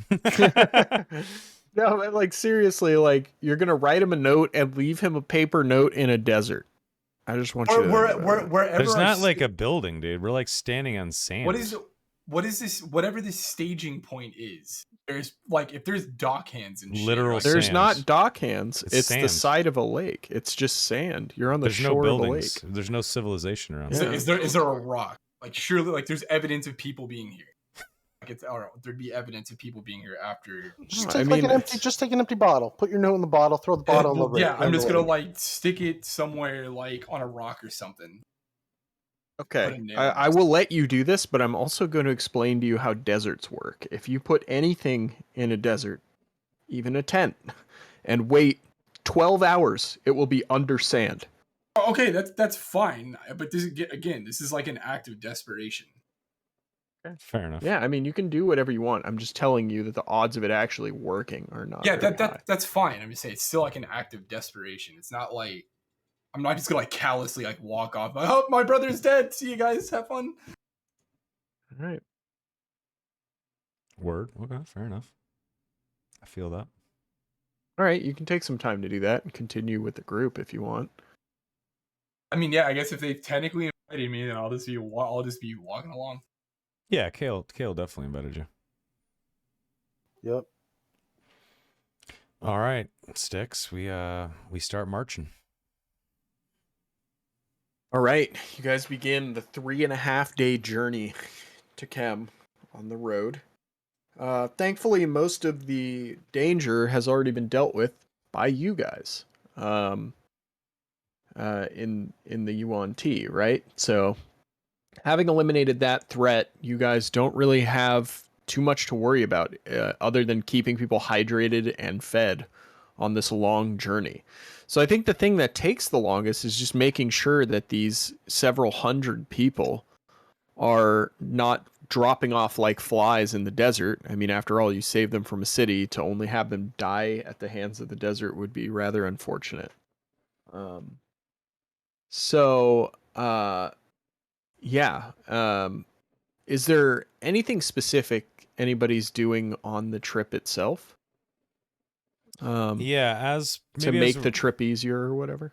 yeah, maybe as we're going, Aaron will walk along the caravan over the the 3-day journey or whatever, and maybe he takes like a census of everyone that survived. He like writes down all the names and families, and he at the end of it sort of hands it over to the guard captain after a couple days of walking through 300 people, recording their info, and he hands it to him and says, "This is everyone that survived your city. Not that it's your responsibility, but I figured you might want some sort of idea of who has survived. I will say this. We have a palace in Kem, and, well, we have some influence in the city as well. All of these people will be guests at my palace as they figure their lives out. We have room for 300. I'm going to say it's like maybe like 290 or something like that, 290 people. And pretty much everyone is invited to take refuge at the palace is sort of what I have told the guard captain. All right. Yeah, you definitely have room, like, on the whole property. Like, some people will be living outside. No. Yeah, there's in the whole property. Yeah, like the art grounds. Yeah. Right. So there's just going to be like a giant fucking refugee camp in your yard. But yeah. There will be a refugee camp on the roof, inside, outside. Like it's going to be tent city. Yeah. It's already tent city up there. Jesus Christ, man. It's like you're giving me flashbacks of visiting Seattle the other week. Don't do that. Or rough. Austin. Yeah. Holy shit. There's a lot Just of tents. because I don't actually know they've cleared the danger here, I do want to like expend a spell slot and do the primeval awareness. So all it does is within 1 mile, I take a minute, cast it at first level, and I can tell if there's any like aberrations, celestials, dragons, elementals, fae, fiends, or undead present within 1 mile. Doesn't reveal locations or the number of them. It just tells me if like they exist within a 1 mile radius, essentially. Within a mile, no, there's nothing near you. Okay. Yeah, I just wanted to do that for cool RP.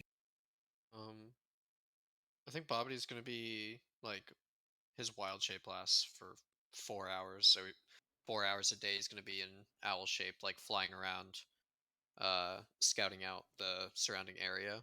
And then when he's not in wild shape, he's gonna be walking through the caravan, giving people water, doing medicine checks, making sure nobody's dying. Yeah, and as Bobbity's doing that, my Raven is actually as far back as possible behind the group to make sure that the fog isn't chasing us or that nothing's coming. And yeah, the Raven is sort of holding that back line, scout-wise. Yeah, the fog isn't chasing you. But as you move, the fog is moving as well, to the point where eventually, after the first day, you can't even see the lake anymore. So like this fog is slowly creeping behind you. It's not like racing. You're not like in danger of getting overwhelmed by it. You're outpacing it, but it is encroaching. Got it. All right. Yeah, I would say Kale's like in the back with like any stragglers trying to like hurry them along with like grunts and like pushing them. I just had a great You'll- idea. Yeah, Aaron like searches out Kale. He like rushes to Kale. How many days out are we? Like maybe another day or so, 2 days. 2.5 days. Yeah, so he finds Kale and he says, "Brother, I just had a thought. Can you contact Jordan and have him prepare Kem for evacuation? By the time we arrive, the city might be ready to go. Could save us a lot of time. I'm sure Jordan would be able to convince our friends in power in Kem. What say you?" Yes, doesn't sound like a bad idea. I could do that. I pull out the sending stone and contact Joran. Yeah, you hear back on your end. You're just like, yes, what is it? Necromancer destroy the city. Kem is probably next. Go tell the idiots in charge that they need to evacuate the city. Yes. Right away. Al's and, having such a great time playing. Can't you tell? I mean, Oh my God. I'm good. Trust me. Okay. Kale's just in his drunken samurai I know. phase He's again. just sad. I know. Kale's just being emo. Yeah. Okay, sorry. But yeah, Joran goes, yes. Seems about right for a friend, I suppose. Well, be that as it may, I shall send word to those in charge right away. What about us? Well, we're coming with about 300 people, refugees. We're also going to evacuate. And I look at Kale and I Oh, well. say, our group will be heading to Lon Tiernan. We won't be staying in Kem. No, of course not. I want to evacuate everyone as soon as possible. Hmm. I assumed that we're also leaving. I not necessarily with these people, Right. but you know. Word. Okay. Yes. So yes, we'll be leaving back to the Helkin estate in Long Tiernan. Oh, good. I shall send word to Victor, have him prepare the premises, and have him, of course, leave. I know you two don't get along, but in any case, preparation shall be made. Very good. Thank you, Joan. And I feel like I'm just like still activating it, and I'm like without like realizing it, I'm like yelling at a straggler. If you fall down, I'm leaving you here. And like let go, like, and then end the transmission or whatever. I think if the camera panned over to Jordan, he would be like, "Fall down. I'm not going to fall." Yeah, Anyway. Kale walks by that person and, Aaron helps him up. Scoops up that bastard. All right, Sticks. There you go. So you guys march for the next 2.5 grueling days under the sun of the desert with the fog encroaching behind you as you make your way into Kem. And once again, as you guys enter the port city of Kem, more than likely from the quarry road, yeah. What's the plan as you're walking by the quarry with this giant refugee pile? I think what happens is you guys get to this like gatehouse and the guards just see this massive train of people and they like halt you. And they're like, what is the meaning of this? Who are these people? Let's yell out, we got some refugees. They need to let us They in. see a floating dwarf and Yeah, he's just I like, who float the over fuck is this guy? Like, We've got refugees here, hot refugees, covered in I'll take sand. 10. Get them while they're hot. I probably would do that. I would just like float over there and just kind of like keep them. I'd probably been like drinking this like vile concoction all the way through the desert. Keeps me hydrated somehow. Who And, doesn't? Anyway. Well, in my mind, it does. All right. That's how dwarves work, I guess. Dwarven biology. Yeah. They get Straight hydrated booze, from yeah. booze and dehydrated from water. True.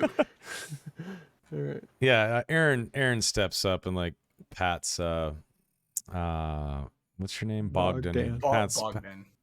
Pats Bogdan on the shoulder. What my new friend here is trying to say is These are the last survivors of Waset. And he just stares at the guard, just stone-faced.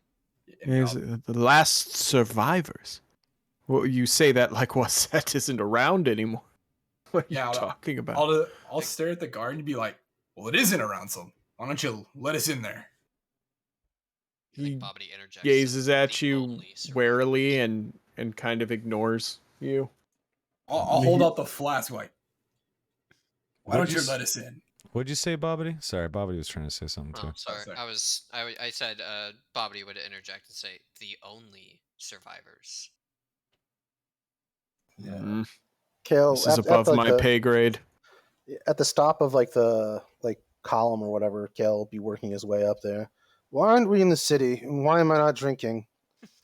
I'll hand him some more as soon as I'll just kind of wait. I look at the guard and I say, my name's Aaron Anders, and I point up the hill. That is my palace, and I will not be stopped here. Step aside or lose your job. Technically, you can't see the palace from here, but yes, I get it. You can't see up the hill? I'm standing here. No, this is not your palace. That's the Vizier's palace. Your house is on the other side of the hill. Ours. Fuck. Yeah, our house is. You can probably describe it. No, you're right. You're right. I thought we could directly see it, but instead I point to the main palace and I say, I'm heading there right now to speak to what's the guy's name again? I can't remember. The Vizier. Fuck. I'll just say the Vizier. Yeah. Yeah. I'm heading to go speak with the Vizier. Waset is a crater. Galdois, the necromancer, has ended all life, except for these people, me and my friends. You and this city are next. The longer we dilly-dally here at this gate, the more time we lose, and the better chance that you and your family could die. I don't want you to die. I don't want to die. Now let these people in so they can stay in my palace. You'll know the one. And so I can speak to the Vizier. We need to make haste. And then I point out to this fog that's miles and miles and miles away. That will be here soon. And with it comes horrors that you can't even imagine. Now, are you going to let us in or not? I don't know if I need to roll a persuasion roll or. Go ahead, roll a persuasion roll. Yeah, while he rolls that, Kale's gonna drink the thing and then be like, "You should listen to my brother. He's the nice one." With guidance. Yeah, it is true. He is the nice one. Well, it's a total of 12, so he probably thinks I'm full of shit. No, he looks at you and he looks at the refugees and he says, well, I can't let in all 300 of you. Well, much. They're guests, and they'll be staying at my palace. Are you going to deny me my guests? Yes, and I'll tell you what I will do. They may use the quarry as we have in ages past. We shall set them up in there and keep an eye on them. I don't know them. I can't verify your story. Yeah, Aaron shakes his head and spits in the dirt and says, despicable. These people have walked for days after going through the worst thing they've ever gone through in their life. And now they shall get to rest. I'm gonna knock this guy down. I'm just gonna barrel into him, full on charge. I'll spit some. Just tell me what I gotta roll. At him. The fuck? Yeah, I'm just gonna. Yeah, I'm so done with this guy. Make an athletics roll, I guess. Aaron was about to give up. Bobbity will. I think Bogdan. It's like a 16. Yeah, so you shoulder charge this guy, and when you knock him over, 18 different guards just all point spears at you. As I do it, the great sword materializes in my hand. I don't have time for this. You'll get out of my way, or you will all die. I'm wide-eyed. I'm oh. You've gained dark side points. Aaron says, he steps forward and he just yells out, enough! If they need to go to the quarry, fine, but they are your responsibility now. If one person dies, you will be speaking to the Vizier, and you will answer for their death. And then I look at the group. I look at the guard captain. I send the guard captain a message, and I say, "Be wary of the guards. We'll be back. We will not abandon you. We will figure this out. And you and the citizens of Wasset and the citizens of Kem will be out of here in a couple of days." And then Aaron just walks in the city as he's sending that message to the guard captain. Okay. He can respond if he wants because it's a message. He just nods at you. Okay. Yeah, Aaron just starts walking into the city and doesn't look back. I think I'll kind of look at Kale and just notify him. I feel like pretty compelled to stay with like the common folk here. That's like, it's like, hey, I'm gonna stay and help with these dudes. And then I'll just say, Yes. and then I'll catch up with them later. Wait, I thought you were coming to send along a message though. That was why you came with us. That was Kale's idea. That wasn't like No, you that wasn't- asked to send along message, and Kale said, "I have a friend that can do it. Come with us." And you said, Oh no, "Okay." I said I wish I could get a message to him or something. That's Well, like that's we not could like go to the my goal. Vizier and then come back, like a meet afterwards. Yeah, it doesn't have Okay. time. Okay. Like and then he could talk to Joran. You know what I mean? Like Word. Yeah, like I'm like Bogdan is like really concerned with like the fate of the common man. So it's like, you know, I don't like hate royalty or anything, but it's like, man, I should probably stay here and, you know, like help tend to these. No, like, fair the enough. I people feel like I've been for riding myself. your ass all session. I'll leave you alone. I'm sorry. I'm sorry, man. Do whatever you want to do. Yeah, no, I was cool. just saying I didn't like ask to send a message. It was more so like banter, like, damn, I wish I could tell my homies that you were able for to sure. handle My this. bad. My bad. That's all good. No problem. Cool. Yeah, I guess whoever wants to come, we start marching up to the Vizier. Yeah, I'll go with you. Yeah, you know she was following Aaron. Yeah. I mean, Kale's going to. All right. Well, before we do What the about Voss? Yeah, what's Voss gonna do? Is he gonna go with the Of group? course, Vossy's coming. Come on. All right, all True. right. All right. Perfect. Well, before we do the Vizier, then let's take our break, and then we can Oh, come sure. back. Yeah, that's and do this the actually a second good. one. Yeah, this is a good time to take a break. Cool. Let's take 10 minutes. We'll come back at 9:03 p.m. and we will continue on. See you guys in 10 minutes. Chris, sorry I was being a dick to you. I love you. It's fine, it's fine. I wasn't trying to be a dick. I I sorry. know. That's what I was I trying love to you. explain. It was I just know. like banter. I'm just being a This is why Soma needs to DM a campaign. First of all, that's the reason. It's because he needs the control.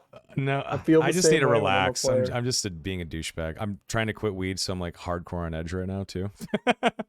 That's not helping. Anyway, all right, guys, we'll see you in 9 minutes.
All right, ladies and gents, we are back from the break. Let's go dip back into the Discord, talk to the homies, and continue on with the second half of session 35 of Irilon, the Approaching Storm. That was a loud bang down there. Wow. All right, let's go jump in. Hello. Gibbons. Hi. It's all good. That's fine. Just stay on Discord. We're good to go. Yeah. What's up? What's going on? I'm gonna go run and pick up some food real quick. He had to finish work, so he didn't have time during the break. But it's cool. He'll be on Discord, and What's that's the the most food? important What are thing. you getting? Yeah, what are you getting? I'm a little piggy and I'm getting Wingstop. Oh my god, I want wings. I haven't had wings in like 2 years. I absolutely love wings. That actually sounds I do great. too. Wow. It's like one of my favorite And things on anybody the who planet. says they like boneless wings over bone in, I'm sorry, I can't. That's not real. That's not real I mean, wings. it's chicken. Those are Those chicken are nuggets. and Those that's, are that's nuggets. fine. It's fine that they're chicken nuggets, but they're chicken nuggets. You know. Yeah, what I mean? don't call them what they ain't. I agree. That's all I'm saying. Agreed. Okay, And, we'll see. Okay. Don't hate me, but I'm getting boneless wings. You're getting chicken nuggets is what you're going. Yes, He's getting saucy nuggets. He's going I'm to getting Nugget delicious Stop. Yeah. little chicken nuggets, and yeah. I'm gonna Covered in eat my little sauce. piggy mouth off. Donnie, I respect it. Dude, I mean, there's there's nothing wrong something with about chicken bone, nuggets. yeah, chicken nuggets are good, but bone-in wings, there's just something about slurping that chicken meat off Oh, those yeah. bones. Oh yeah. I don't know what it is. I love a big I'd old watch hard you bone guys in do my that. mouth. I mean, Okay. And What? chewing the top bit where like there's like fried bits and there's also like that Yes. like kind of gristle. You're just And like, the oh, cartilage Oh at the end. yeah. Yeah, the crunch I makes like you to take feel the- primal. I like to take the flats and I just put the whole thing in my mouth and I just pull out 2 clean bones. Yep. And I can do it. Nice. I bet quickly. you Yeah, do. I'll do and you know clean what? That's what he does on a first date, ladies. Okay. You know, I typically Throw don't. him off a trailer hitch. I typically don't want to take a first date to a meal where I'm gonna sweat. True. I feel like that's the best. That's the Which is best like place. 90% of the meals I eat because I have a So terrible where body your and hair shitty is genetics. your hair is gonna decrease in altitude. That's how you assert your dominance, Oh my dude. god, yeah. That's the best I thing hate to that do. spicy burrito, and you guys literally That's saw so- my hair flatten on my head as the heat was rising out of my skull. the Yeah. funniest thing I've ever seen. Dude, on a I'm stream, telling I you, think. man, I like spicy food. My body fucking hates it. Hates Yeah, it. I love spicy food. No, but that is one of the funniest things I've ever seen on your stream. It's like up there with the old DayZ content is watching your hair lose altitude on stream. It literally It's pretty flattened. great. It was sad. Just straight You're like- humidity. I was producing my own Yeah. humidity. Yeah, it's pretty great. Anyway, Okay. Anyway, so yes, Godspeed, Donnie. Well, you can just listen in on Discord. I wish you the best. Enjoy your wings. Now, you guys are on your way to the Vizier first, right? oh yeah. Yeah. Okay. So yeah, what they do is they start funneling in the refugees into the quarry, and they're just gonna start setting up their tents in there and like getting them all situated, kind of like they did when you guys had the siege on the city, right? Right, right. So they're gonna load in all the refugees into this quarry over here and set up like an impromptu refugee tent village, and have them stay there so that the guards can keep an eye on them while keeping them safe, effectively. So as that's happening, and Bogdan said he's gonna. Are you gonna go to the Vizier first? Did we decide that, or were He's you staying gonna at the stay with quarry. them in the refugee camp? I'm staying in the refugee camp to help tend with Okay, like any of yeah. their needs. Perfect. That's fine. I mean, you don't really know the Vizier anyway, so it doesn't. Yeah, I don't. That's fine. Okay. So the rest of you are gonna head over to the Vizier. I think when you get there, the like head like Kingsguard guy sees you, and he's like, "You've been away for a while. The Queen is anxious for news of her city. I also heard about the refugees, shall we say?" Word spreads fast. Yes, we need to speak Yes. with the Queen of the Vizier immediately. Right this way.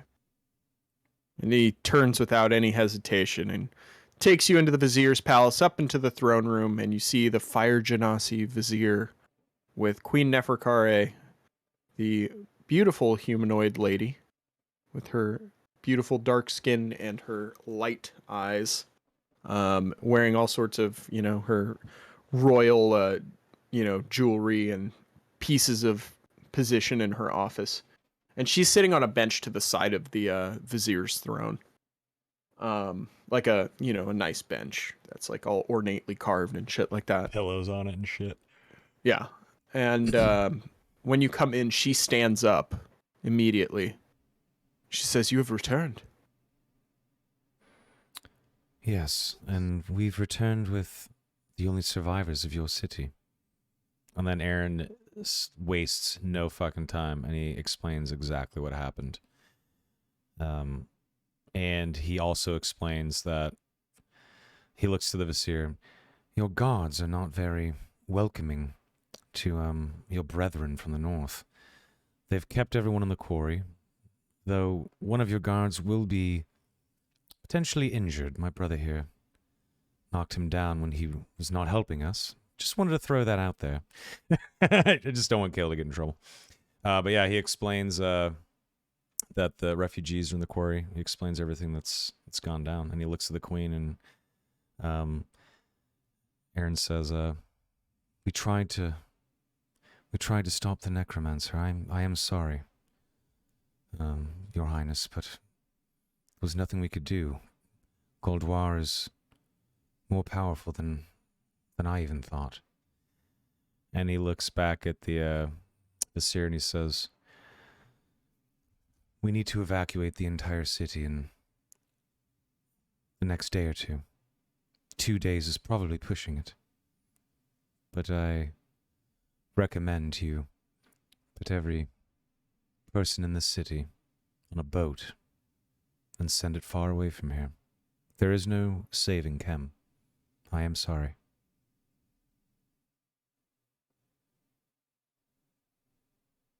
The queen sits down and puts her head in her hands. Doesn't really speak. The vizier looks at you and says, 2 days to evacuate a city of thousands. 2 days is being generous. We called ahead. Did you not speak with our friend Joran? Did you not take the threats seriously?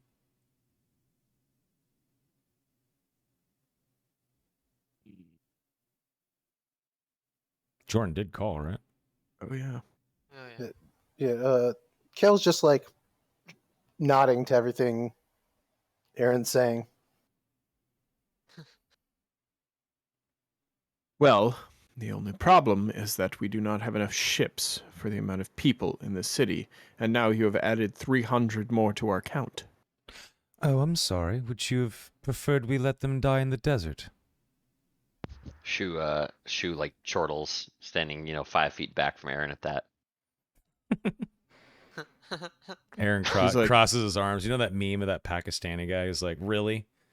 That Pakistani guy, that's me right now. It's Aaron like, come on, really? The vizier stares back at you, 2 fiery coals, basically, for eyeballs. Him being a fire genasi, there's like smoke coming off of his head and everything, and he's like staring at you. Literally, not literally, but like quite figuratively burning a hole through you with the gaze. And he looks over and says, "I'll do what I can. But many will die. Many will not make it in time." I agree. That's why we must make haste. "And where do you suggest we go?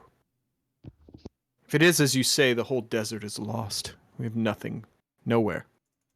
Who will take us?" You have no choice but to sail east. East. Yes, the lands in the east. We have a great number of family over there. The Elven Lands, Barrowton, New Harbor. Take your pick. We'll make sure people are somewhat settled in one of those cities.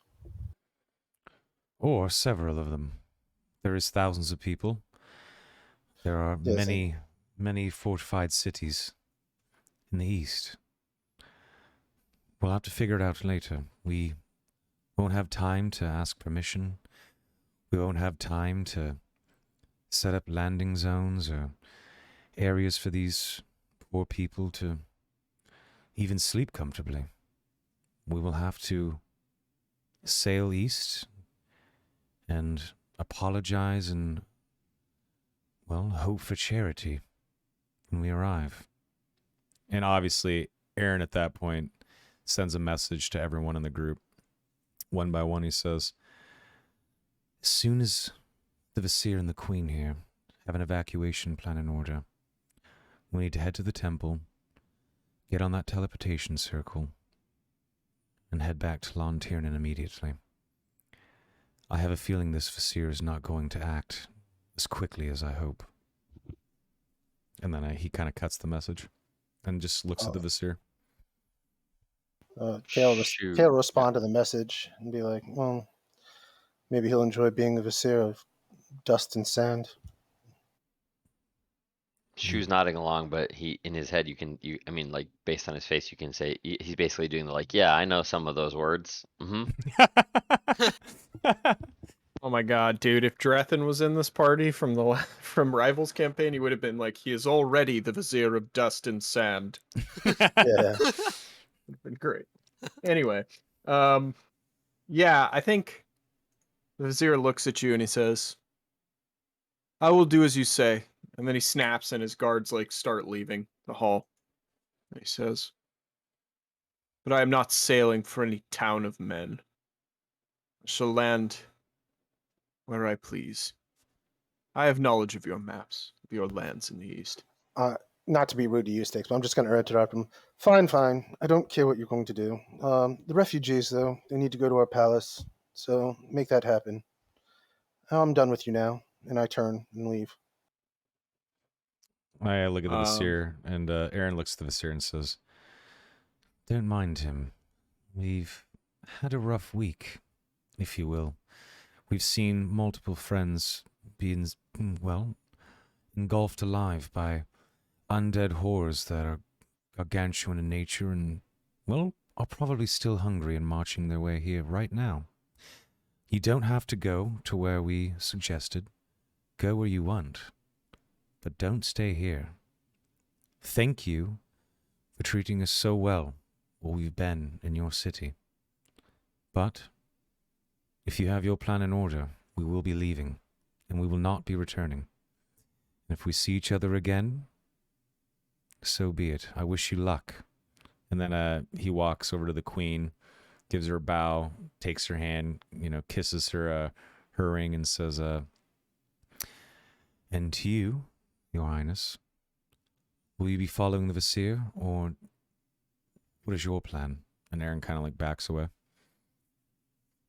She side glances at the Vizier and says, "No, I believe our paths are separate. Might I ask you a favor?" Very well. "I wish to go with you and yours, wherever you decide to go." Aaron gives her a nod. We leave at once. "Very well." And then she looks over at the Vizier and says, "You lost many in the war, and I lost everything. May you and our people find a better future in foreign lands." The Vizier looks over and he says, "I do owe you. Very well. I shall treat them like my own." And then he stands up and he says to his guard captain, he leans over to him and says, "Prepare evacuation as many ships as possible. Save who you can. Yes, the ones in the quarry too." When he says that, Aaron smiles and gives him like a respectful bow. Doesn't even say anything. He kind of just looks over at you. His eyes like burning coals, and he says, "I call us even now. Spend what time you will in the city. But I seek no more further favors from you, and you should not seek any from me." Well, I've given you the last favor I can. A day or two's warning. Probably the best favor you'll ever get. And with that, Aaron just walks out. And but over his shoulder he says, we'll be gone within an hour. He doesn't even explain how. As they walk out, Shu kind of falls in step with him, and he's like, "You trust these rich fuckers? You really think they're gonna save all those people?" I look over at him and I say, I come from a long line of rich fuckers. I know exactly how he will act. His pride will get in the way every step of this evacuation. And he's right, many will die. No leader of a city wants to see their city sacked or burned or evacuated. This is more than likely his last couple of days in any significant type of power. I feel badly for the people that he'll be overseeing. And Aaron just shakes his head. But we have to, save the rest of the world. We've done what we can here. I'm sorry that your homeland has been tarnished. And he just keeps walking. Wasn't ever much of a home to me anyway. When you start getting near the palace gates, you actually see a familiar face as you are heading down the steps to the street back to your house. You see Jorenvalt standing at the bottom. If this were set in modern times, he'd be wearing a tropical t-shirt with some sunglasses and some zinc on his nose, but that is not the case. He is standing there rather pleasantly. Maybe he has a parasol. That's where we're at.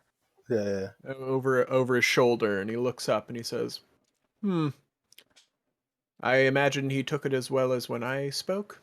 Maybe a little better, but I'm not sure. He's an idiot. How many people can you teleport out at once? Not many. Maybe 10. 10 at a time. How many times can you do that? Oh my. Not very many. Once or twice. A day? Or I look over at Kale and I say, I like your idea. I think, unfortunately, maybe we should find a couple of dozen individuals who can make a difference in the war to come. We'll need smiths, leatherworkers, tailors, healers. Alan's hot Genasi girlfriend. we choose from our household staff and the survivors of Wasset before we go out into the city, though. Very well. All right. We must hurry, though. Joran will be taking the teleportation circle back to our manor in Lon Tiernan. We'll be leaving in about an hour. Oh, yes, I'll get everything set up then. Maybe two. I have to go to the quarry and collect the dwarf. Yes. We'll see. We'll meet you at the palace then. Very well. Okay, very well. How about this? We leave by sundown. Yeah, sounds good. Gives you a few hours to wrap up anything you need here. I shall make all the final preparations, bring those who you wish to go, and then we shall. Very well. Good. All right, see you then. And he turns, he spins on his heel and starts walking toward the manor up on the hill. All right. Yeah, I think Aaron would probably just head to the palace and just start preparing things there. Gathering whatever they're going to take back to the manor. And sort of just getting the teleportation circle prepped and ready with whatever they're bringing. Kale's going to go back to the quarry. I'm going to pick up Bogdan, talk to the guard captain. I'm going to tell the guard captain to make sure his people, a lot of his people, are going to be going towards the docks as soon as possible. All right? That way they can get on ships, try to get on ships before anybody else. Feel free to throw the Helkin name and the Anders name around to get on any ships that might belong to us. Secondly, any skilled laborers or warriors that are left in this group, come with me now. And come to our palace, and we'll see about getting them out as soon as we can. And I'll motion to Bogdan, come with me. I think Bogdan's gonna, like, when he kind of realizes what's going on, he's gonna reluctantly go for the sole fact that it's like he realizes, damn, some of these people might not make it out, and here I am getting like a free ride. Like, why am I better than the others? Because you have Right. that flask filled with turpentine. I was gonna say, as you think of that, Kale like puts his hand out for a vial. I'll hand you a vial. Like, You were clearly my supplier, all right? Like, this My point, hookup. I'm like, God damn, this human loves this shit. yeah, he like You have sweeps to back double his your production. sweeps back his hair, and you see a pointed ear. I'd be like, elves, not. Or I kind Not of the think in my man you head, thought he was. yeah. I'll just kind of be, I'll kind of be thinking in my head like, I knew there wasn't something right about this human. He's one of them dandy elves. Then I'll just kind of like shrug and keep going. Nice. All right. I feel like some of us have been RPing a lot, but Rival hasn't got to say much, and Shu hasn't got to say much, and Donnie hasn't got to say much. Do you guys want to jump in? Is there anything you guys want to do before the city's evacuated? I've been kind of bogarting the mic. I'm definitely Shu. I mean, Shu's got nothing left basically, so he's sort of hitched his wagon to Aaron at this point, and is kind of like basically just shadowing Aaron throughout the city. Okay. Hand on weapons underneath the cloak, just like kind of bodyguarding. I think Bobody's just ensuring that evacuations are going smoothly, and he's helping where he can. So I think I'm good. I think Voss is going to go back to see the Vizier. Huh? Ooh.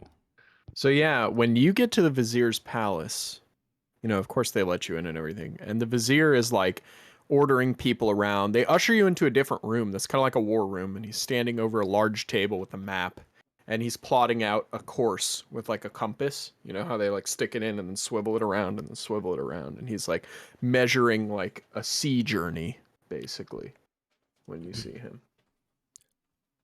So, in a bit of a hurry, huh? Yes, evidently so. How much time do you need? Do I need? What kind of question is that? Throw me a number. Weeks? Probably can't do that. Okay, a week. A week. Well, how about a day or two more? What do you propose? Well, don't know if you know me. Name's Tellen Voss. Been in the employment of the Elven King for a long time. I imagine you've got some tough sand dune bastards. Couple warriors, yeah? Yes, those who survived the siege. Excellent. Give me, I don't know, 50, 100. We'll slow them down for a few days. He exhales a ton of smoke out of his nostrils. And then looks and he says, I don't like throwing men away. But it seems I am left with the choice of willfully casting a few men into the fire. Or Volunteers, of perpetually, course. or possibly throwing most of my people into the fire. The soldiers knew what they were signing up for when they made their oaths.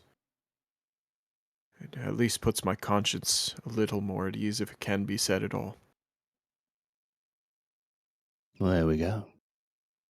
All right, well, have them gather up and suppose we can head out this evening. Deal. All right. And Voss will leave. We never see Voss again? Oh, no, he'll head back to the Oh, okay. palace Shit. or I was whatever. like, oh god. I'm gonna get one last good night of sleep He's just before fucking gone. before you I was Gandalf like, himself. no.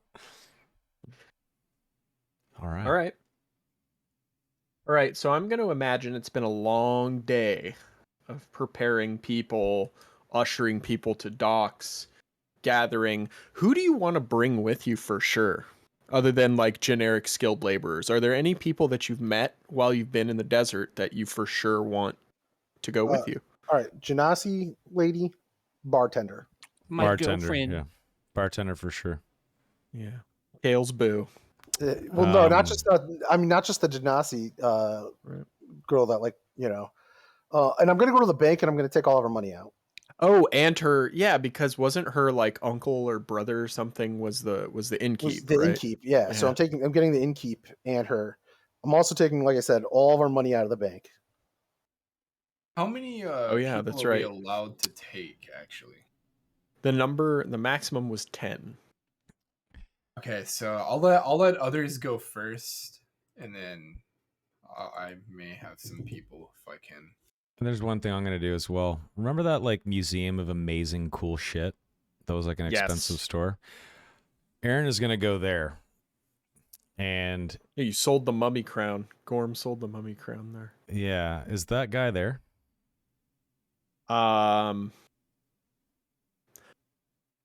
Possibly. What are you trying to do?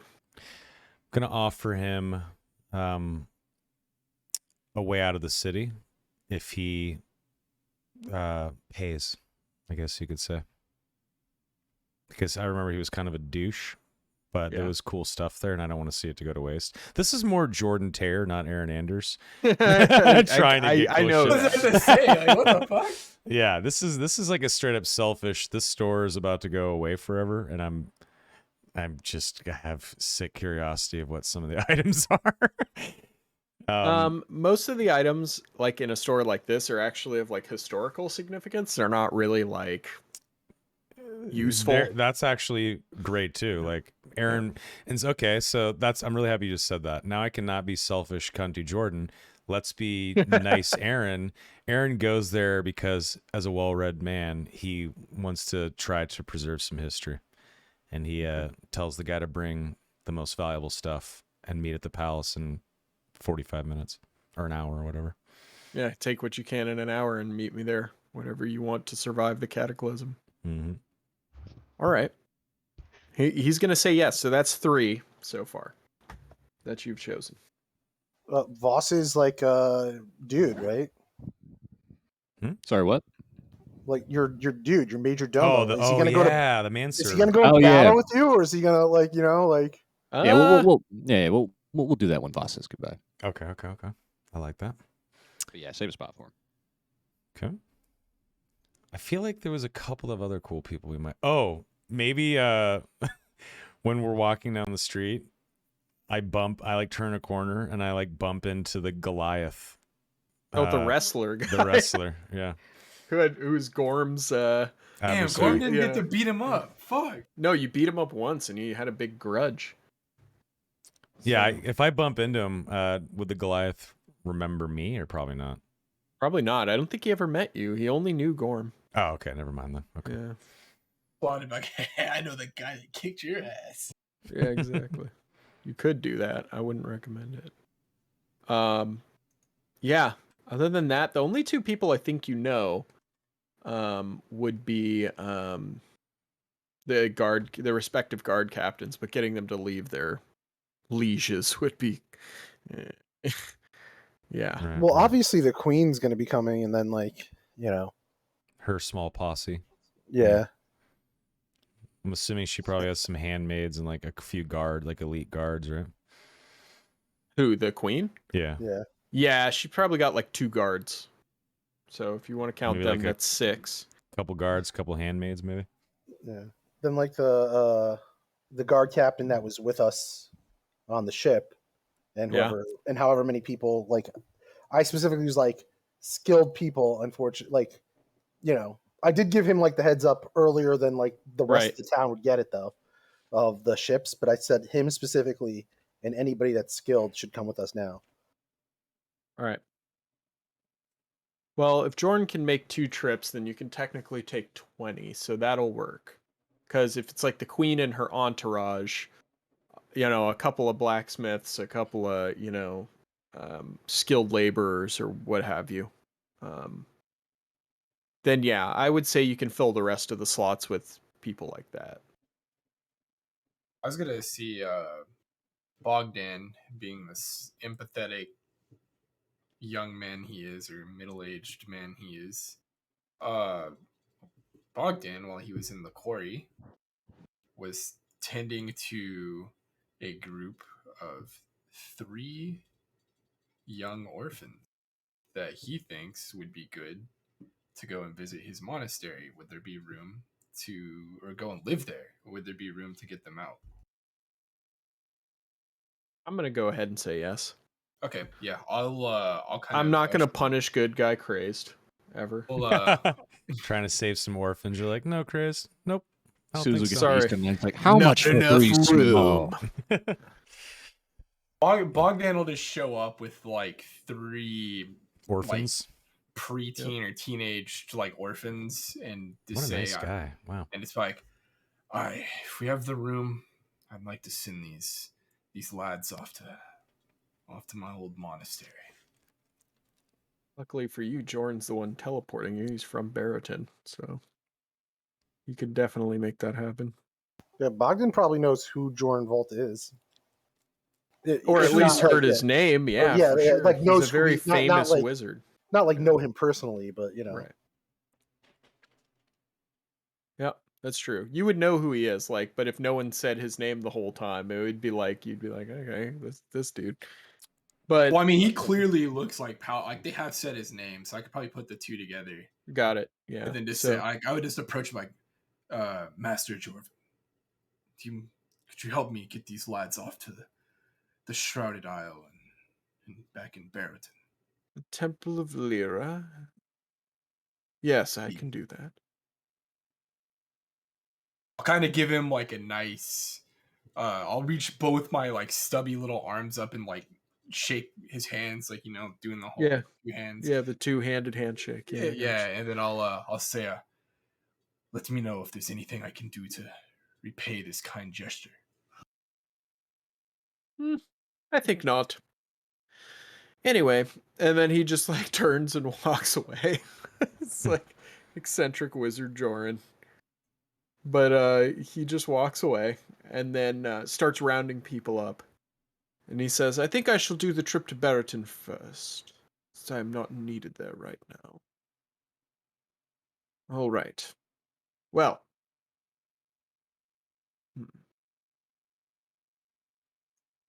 And then he gets the orphans together. And no, I think he'll send the orphans once you get to your place, because it'll be faster. So I think he's just going to send everybody to Hellcan Estate first. Yeah, sounds good. I mean, it And also then sounds he'll- reasonable because, like, why go to Barrowton for only 3 people? Exactly. So he's just going to get everybody together. Is there any last things you guys want to do before we leave Chem? Quite possibly forever. I'll kind of just like step out onto the balcony, like the edge of the roof, and just kind of look back towards the fog, and I'll just kind of like say to myself, like, Slab, hope we reunite, brother, and kind of wander back over to the group. How many people did we have in our household? Oh, like all your servants and shit? Yeah. They did. Yeah. We didn't have that many. It was like a dozen or something. It was like a dozen. We did the math for paying them and everything. Yeah, Yep. all the money that was in the banks that we've already taken out of our character sheets, I'm going to separate it evenly in all the bags, hand it to them, and tell them to make it to the ships. Oh, wow. Fair enough. Your vast fortune divested. Yeah, I mean, it's not like Kale's a socialist. it's not our vast fortune because I still have a bunch on me. Like, but like It was just what the we money had we in the had bank set there. aside for them, yeah. Exactly. Yeah, I mean, it was for them it anyway. was their salary money. That's right. Yeah. That's why you Yeah. even put it in the bank. I remember Right. now. So 2-3 years we're salary. just gonna give. I'm just gonna give it all to him now. You know. Yeah, it was like 2 Got years it. of salary for 12 You're people. just paying them in full. Yeah, we're paying them Yeah. out. Cool. You must But gather leave your the- party leave the before booze. venturing forth. Yeah. Here's the money. Here's the money. Get out. Leave the booze. But please, sir, I polished your shoes, sir. Please take me. I'm little Johnny. I was your favourite. Did you Get see- Aw. bent, little Johnny. First of all, Yeah. The attractive Genasi chick was my favorite. All right, I and then can't swim, sir. And we're getting her, right? Never had a father. Yeah, yeah. Always thought you'd be me dad. And then Please. her bartender, her bartender uncle or cousin, who has a line on booze, is my second favorite. Right. Then there's the queen. Okay, so sorry, Where's little Johnny fit into this? Do you Come see on. the shit on my shoe? All right, that's Kick where. the Come on. boat, little Johnny. Those orphan kids get to go. I want to go. Come on. No, get fucked, little Johnny. Get out. Go away, Sorry, little Johnny. dude. Go I just play gave in the John, sand. I just gave little Johnny a couple $100 gold. Leave me alone. You're a rotten he's bastard, like set- you are. Takes his gold and leaves. You rotten piece of shit. You're a Give me my cheap gold. cunt. I know you have more platinum in there. He's got enough money to pay for like his entire life. Like, I want this to be like a bad guy in the next campaign in Styx's world. yeah. You abandoned me. Oh yeah. Ooh. Now Nice. I'm Big Johnny. Yeah, little 1,000 Johnny to years Big into the John. future. Yeah. Yeah, so Aaron heads up to the roof of the palace where the teleportation circle is, and he looks north. Do I see like a fog in the distance or Yeah. Yeah, that's what I did. Yeah, the fog is getting closer and closer. All right. I stand at the teleportation circle and I wait for the party to gather so we can move forward. You must gather your party before venturing forth. Yeah, I think like as you're like getting ready to move towards the, teleportation circle, you're like moving through the house and stuff. You can hear like Vosh yelling like, Grosh, where's my good sword? Come on. I think Shu can feel the weird hum coming from this circle and is like, what the fuck is about to happen here? And then Jordan's like, I am going to take you from here and put you somewhere else. Don't worry, you'll be fine. Hold your breath. You'll be fine, Shu. Whenever he hears Voss yelling out though, he kind of like stops and like walks over to Voss. Why do you need your good sword? Just pack everything. We need to leave now. yeah, I think as you kind of turn the corner, you see Voss is not wearing like his full plate he was wearing earlier. He's wearing kind of like a half plate, like a lighter, like traveling kind of look. Oh yeah. About that. Where's everybody else? I suppose we should have a talk. Real Grosh, quick, keep packing. Come on. Like kind of like wave Grosh off as he like walks with you to another room. Yeah, And I guess we're does probably all everyone- together. Yeah. We could say we're all together, right? Yeah, Sure. Yeah. Good. So, listen, lads, I'm not very good at this whole world-ending business or prophecies and doom and whatnot, but I am good at guerrilla warfare.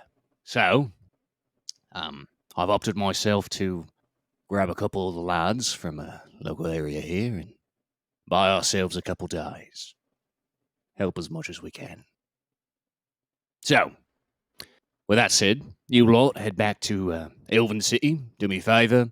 Say hi, tell them what I'm doing. Didn't go AWOL, promise, old Voss. But, yeah, get on with it. And, I don't know, kill the dead guy, I suppose. Not really good at these things. Voss, you should come with us. You will die here. There's no No. reason to. You will. Kem will Come fall. on. Kem will fall, Voss. Oh, Kim will fall, don't get me wrong, but we're going to slow him down before it does. I have no intention of stopping an army. We're just going to do what we can. Kale's just going to walk forward. He's going to put a potion down and then take a ring off his finger. And look at Voss. Potion of water breathing and water walking. If you manage to not die, perhaps you can use those. Get yourself to some form of safety. Appreciate that. Might come in handy. But, yeah, boys, this is what I'm good at. Don't worry about me. I'll be fine. Well, If he hasn't killed me in, what's it been now? 7, 8, just shy of a millennia, I believe. He's not going to kill me this time. We'll be all right. Well, if anyone could stare down Gold War, Maybe it's you, Voss. If you survive, please come back to us. Don't say it, friend. When? When There we you survive, we will feast. And like Aaron, like is clearly like feels like this is the last time he's ever gonna see him. He's like sad. Do me a favor, though. When you see the king, could you learn his name for me? You'd think after a couple 100 years of service he'd have told me, but I never learned it. Wait, sorry, you ask what the king's name is? Yeah. Oh, Never okay. learned his name. You know anyone who knows his name? I don't. I Figured don't. since you're the, chosen one and all that, you might be privy to that information. He just like shakes his head. We're all chosen. You're chosen as well. Don't you Yeah, understand? for a different cause. Grosh! As he I like knew yells when off you in the walked in, distance. yeah, that you were going And to I be think like Grosh approaches like Moon. Voss puts his arm around him. He like looks around, he like has his finger and like kind of his mouth open. He's like, Bobbity! Grosh is in your employment from now on. Enjoy. What? He's a good man. A little whiny, but it's fine. Killer lemonade, though. Hello, Grosh. Hi. No, I'm just kidding. I don't know. Maybe it's just like. He I doesn't think talk. Grosh just grunts. He's like, all right, whatever. Yeah. Yeah, see you later. All right, boys. I extend my hand out to Voss. It was an honor to fight by your side until we meet again. Of course, till we meet again. He gives you a cool Spartan handshake. Big old burly man. With a claw. Yeah. Oh yeah, he man. stabs into my wrist. Jesus. Ow. I think it I was look at funny. Kale. I look at Kale and I'm like, I look at Voss and Kale. The two of you better kiss goodbye. I know you're very fond of each other. And I kind of laugh and I start walking to help prepare for the teleportation circle. I'm just imagining when Aaron said, "Yeah, if there's anyone who could stare down Goldar, it's probably you." And then like fucking the camera pans to Voss's like mangled claw hand. It's just Yeah, like, about that. Yeah, about that. Mm-hmm. Didn't go so well for me. I hear it didn't go well for you either. Hey, he's alive. It's been 700 years. This is Homeboy true. can do something. His Yeah. thoughts So Voss exact- is going to put out his hand. Look at Kale. Come here, pretty boy. I give him a handshake or a And claw I think, shake. like, Voss pulls you close and like gets to you. He says, "Don't let the light go out. Quit the drinking. Doesn't suit you." And he'll pat you on the back and like kind of pull out and be like, "All right, see you off." Push you off. Just not even. Don't die too quickly. I'll try my best. I'll ankle bite him before I go. Bobbity gives him a salute. See you later. Keep Kara Grosh. You little weird guy. He looks at Shu. Never did learn your name, but I like your style. Stay tough. Yeah, never seen someone kill themselves so obviously before, but you have an excellent time with that. God, you're a bean bastard. All right. See you later, boys. He's a bastard with a heart of gold. Roth will grab his bag, sling it over his shoulder, and head out into the sunset. Oh no. There goes Yeah, don't forget to Voss. put that ring of water walking on your sheet, though, just in case Voss does come back. True. Yeah, Oh, I yeah. mean, there's definite. I mean, let's say Mortimer dies in 10 sessions. You know, like at least you have a backup character already established. You know, so there's That's true. that. Not Well, only now he that, has- he could now he's just be an missing two hands. NPC He could be an NPC as well, for sure. for sure. Yeah, absolutely. Leading your legions of armies against the fucking undead. Right, Yeah. Right. Fucking A. All right. So, your goodbyes have been said. The circle is primed. Do you click continue? Like what are we doing? Yeah, I guess we're all standing there. We have our stuff. We're packed in tight. And I say, all right, Jordan. Do your thing. Is this when the message pops up? It's like, careful. Make sure you've done everything you want to do in this area. There is no Cannot go return. back after Yeah, this. exactly. Yeah. Kinda. Like, Yeah, it makes us hit Bogdan is continue gonna 4 times. Bogdan's gonna gather like the orphans together and kind of like put his like arms on their shoulders, like he's protecting them, to like kind of calm them down. All right. Probably So taller than me, but who's the first 10 gonna be? So the party is now 5, I believe. So right? send part of the party the party through first, with like have Aaron go because we want like family member over there. Bogdan and his kids, Bobbity and Garish, right? Whatever. Gosh. Gosh, yeah. Shoot. So how many? Yeah, and Shu. How many is that? God, Bobbity and the Orphans is 4. Aaron makes 5. Grosh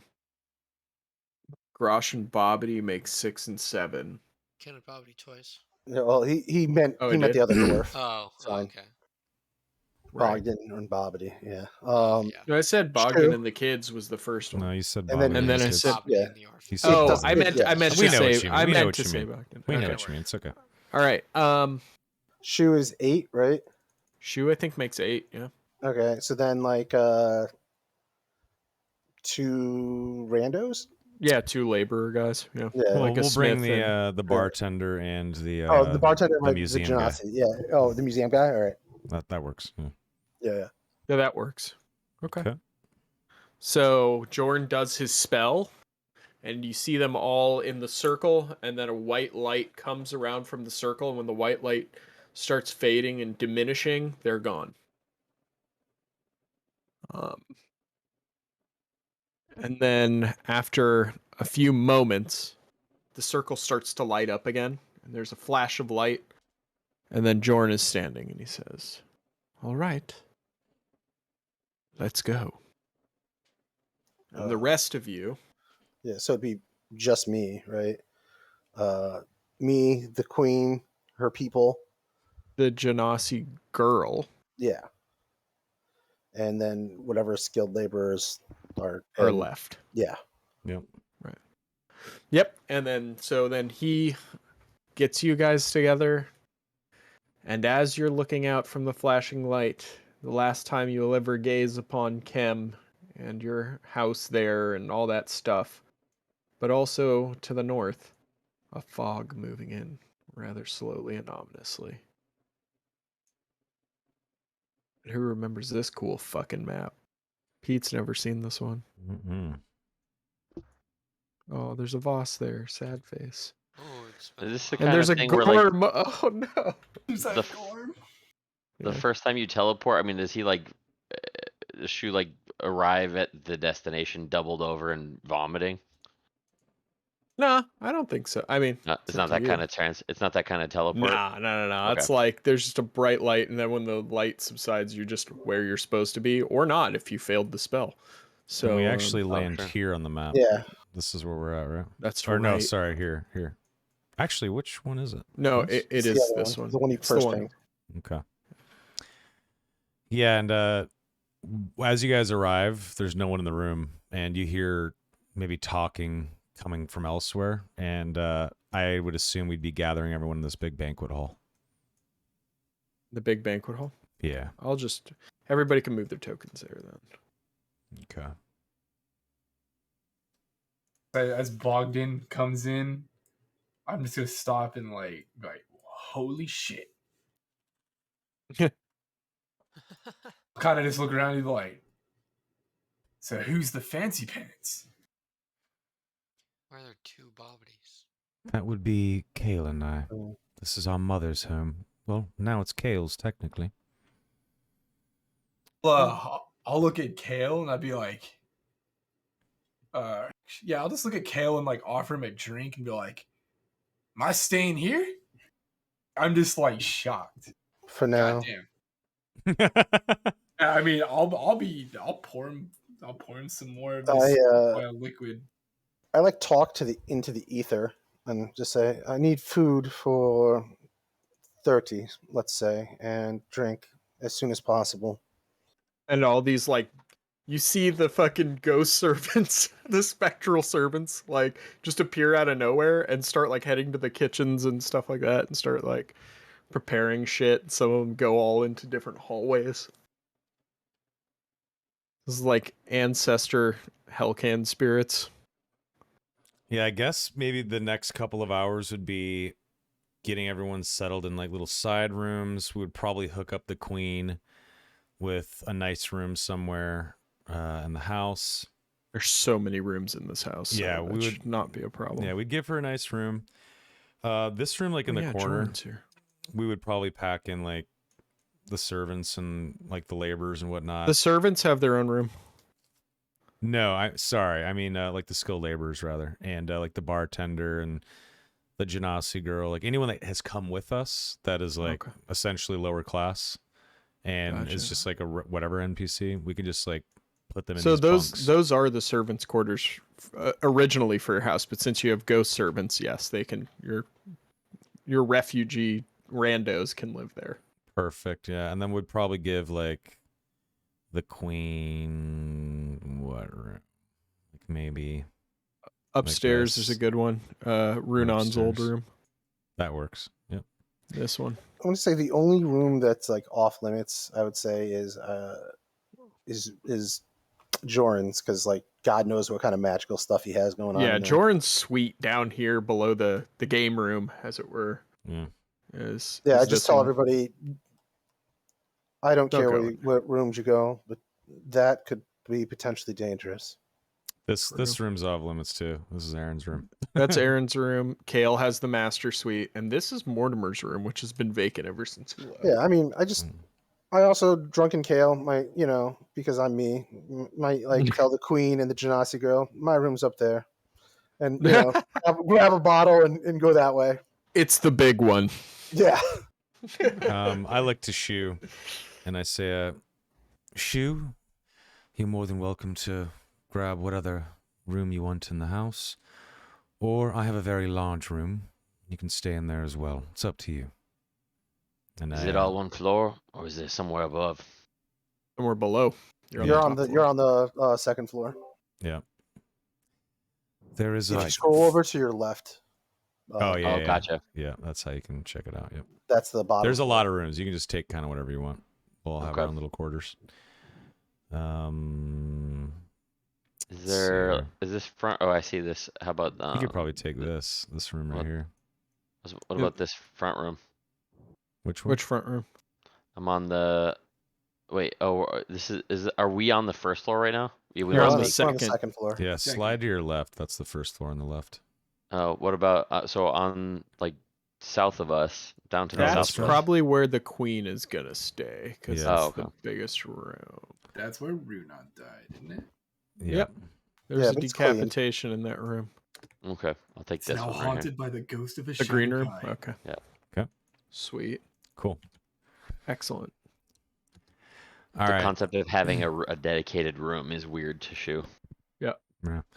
Aaron sort of I guess conjures up a ghost servant and issues a command to have all the guests bathe, relax, and then in 2 hours meet back in this hall for a welcome home sort of meal. And after he says that, he looks to the group, to the party, and he says, if you wouldn't mind, let's meet in Jordan's room. We need to call Ilmar. Or I'll just say Mother. We need to call Mother. All right. I think, Bogdan will go along by, ooh, I haven't called the mother in a long time. Yeah, I like walk into Jordan's. Oh, is Jordan in the banquet hall? Sorry. Okay. Jordan, where should we, as a group, contact my mother? We need to let her know what's going on. I mean, I could use my suite if necessary. There's plenty of room up there. Yeah, let's go hit it up. As you guys are walking over there, I'll ask Kale if there's like a garden I can go check out, and if I can find some the correct ingredients. Yeah, there's probably a garden Yeah. on property. I don't see one on the actual map, but I'm sure there is a private. Yeah, garden. I'll just go over. I'll go to like wherever that is because it's like this is like mom stuff. Not your business. Yeah, I guess. Yeah, I don't. I'll like, put you I'm out not, by the tree. I'm not like super invested in that yet, so it's like okay, I'll let them like kind of do their thing. Seems important, and yeah, I'm gonna go to the garden and I'm just gonna like scoop some dirt into a bag and then like see what other ingredients they have because I'm gonna be brewing kale up something mean. Nice. I like how dirt is the first ingredient. It's Yeah, dirt. that's It's a secret hilarious. ingredient. Dirt. This is my barrel aged dirt stout. This is a unique It's way like to make dirt. booze. It'll fuck you up. All right, yeah, I guess the party would be gathered in Kale's suite, and Aaron Hold would on, put... wait, whoa. I think when you go to get your dirt going, I need you to roll me a perception check when you get out into the nighttime garden. I know you have dark vision, but still, crazed. Do this for me. Oh yeah, you see a figure sitting in the garden, cool as can be, just sitting there reading a book. Oh, what's this figure look like? All humanoid. Can't really see. You're kind of far away from him. Can you? Where is it? Where is it in relation to me? Well, I don't have the garden here, but you're like walking through the garden. It's somewhere ahead of you. I would say it's That's like somewhere up here. yeah, somewhere up there on the right, and he's like sitting on a bench, just reading a book. Does it look ghostly? No, this is a person. It's not a ghost. Yeah, I will. And this person hasn't noticed me. No, they seem to be very engrossed in this text. I'm gonna roll a stealth check real quick. Okay. And if I feel stealth, I'm going to hide behind like the tree, okay, stump or like what the fucking I can't think of the word right tree. now. I'm gonna hide. Trunk. Yeah, I'll hide behind the trunk. There we go. And I'm just gonna kind of keep an eye on him, and I'm gonna stare at him for a while. I actually think I have 120 feet of dark vision, by the way, because I had like the racial one, and then I get the Which one is from 60. Gloomstalker. Okay, it should be 120. Okay, that's still fine.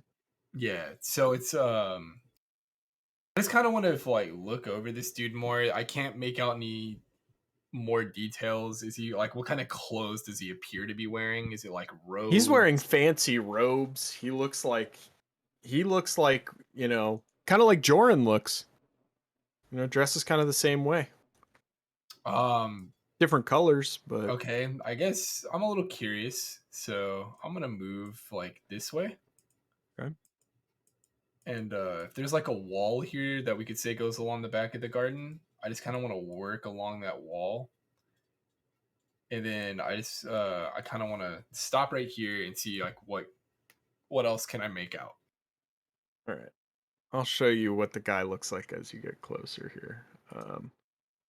Give me 1 second. Sorry, I wanted to update your 120 feet of dark vision on your. Yeah, let me double check that real quick. I think it's 90. Pretty sure you have 90. Really? Check. Is it 30 and 60? Racial trait, you get 60. Is 60. Yep. And then Gloomstalker Ranger, I think, gives you some dark vision. You'll see the dark vision right on your first... If you go to just your character sheet, go to your passive wisdom and wisdom, and it'll automatically divvy up the number, and you should see your dark vision. Oh, dark vision 90 feet. My bad, I was a little over. I already knew the answer. I looked at your sheet earlier. Okay, I have blind sight up to 10 feet and dark vision to 90. Which is excellent. So yeah. So I took blind fighting, bro. It's sick. As you get close to this gentleman, he looks like, sorry, let me make it not squished. He looks like this. Oh shit! Cool. So he doesn't look like hostile. Like I'm not getting. No. That's pretty dope. Yeah, he's just kind of hanging out. Yeah, so Bogdan's gonna kind of squint his eyes and kind of lick his lips, getting ready to be some like friendly, stroking his beard. He's gonna pop out. Be like, "Hello, Imagine friend." popping out of a bush. Hey, I what's kind of up? like hop out of a bush. You know, I'm doing like the monk thing. Like I just like swiftly hop out, and I'm like, "What's going on here, friend?" There. Whoa. Hey. You startled me. Hello there. Who I'll are you? kind of look over him, and I'm gonna be like, I don't know what I think of this man yet. So I'm gonna offer him up the last of the flask. Oh God. Oh, I'm sorry. I don't drink. Oh no, that's the worst thing you could have said. Are you okay? Yeah, I'm kind of looking at him, and I'm like, well, I'm okay, but are you okay? What kind of man doesn't drink? I don't know. Me? I suppose. What is your name? I'm sorry. We've gotten off on the wrong foot. My name is Mortimer Gruel. What is your name? Mortimer Gruel. Yes. You can call me Bogdan Silverbeard. Excellent, Mr. Bogdan. Now, secondly, what are you doing in my mother's house? I'm gonna be like, wait, your mother's house? I'm like, Oh, I'm gonna yes. I'm gonna kind of like look around, like confused. I'm like, Harry the Two. surely this can't be your mother's house. Well, Someone here is lying. Come with me. Oh, all right. Wait. Hang on. Where are we going? They're like, we're gonna go upstairs. We gotta sort something out. My something feel right here. So All right. I'm just gonna like, I guess I'll just walk with Mr. Mortimer Gruel here, and I'm gonna kind of like loudly push over when we get here. Here, I guess move your token. I think up here, Morty will whatever. take out a loudly ticking pocket watch and be like, "Oh, it is getting quite late." Yes. Lead the way, Mr. Bogdan. Bobbity and Shoot, you guys going to put your tokens in the room with us? Oh, are Bobbity and Shoe in the room? I'm sorry. I think so. Yeah. I guess think like we're all we'll together. say I walk like as we walk through the garden, I get the rest of like my ingredients for whatever this vile concoction is, like tomatoes and onions and like whatever random crap I can find. What are you putting together? I'll show him like the black liquid. I'll be like, yeah, my newfound friends here seem to enjoy this drink. It's like a specialty of mine, homemade. Oh, excellent. So you're some sort of brewmaster. This is excellent. I honor and respect a man who is good at his craft. Yeah, I'll kind of like look you up. Can you pop Donnie's like token up again? It's on the thing. It's right next to you. But I was like, enlarge it. Yeah, I don't know how to do that. Yeah, I'll kind of like be looking him over, and I'm like, you seem to be a master of the magical arts. Am I correct? Master is a bit presumptuous, but I am fluent. Yes. I'll show him. I'll be like, I too know some magic, and I'll like disguise self and be like, haha. Ah, yes, illusion magic. Very interesting, Mr. Bogdan. You are quite fluent as well. And yeah, I'll pop out from that. And then so like as we get about here, so we'll see like that conversation like happen while we're walking up. I'm gonna like loudly like push open the doors. He'd be like, Mr. Kale. Mr. Kale. I'm quite confused. Then I'll point to my new friend here, Mr. Mortimer Gruel. Says that this is his mother's house. Which one of you is lying? Kale sees Mortimer. He like rushes out and like grabs him, picks him up. Aaron runs out. Aaron's right behind Kale. Yeah. Yeah. I'll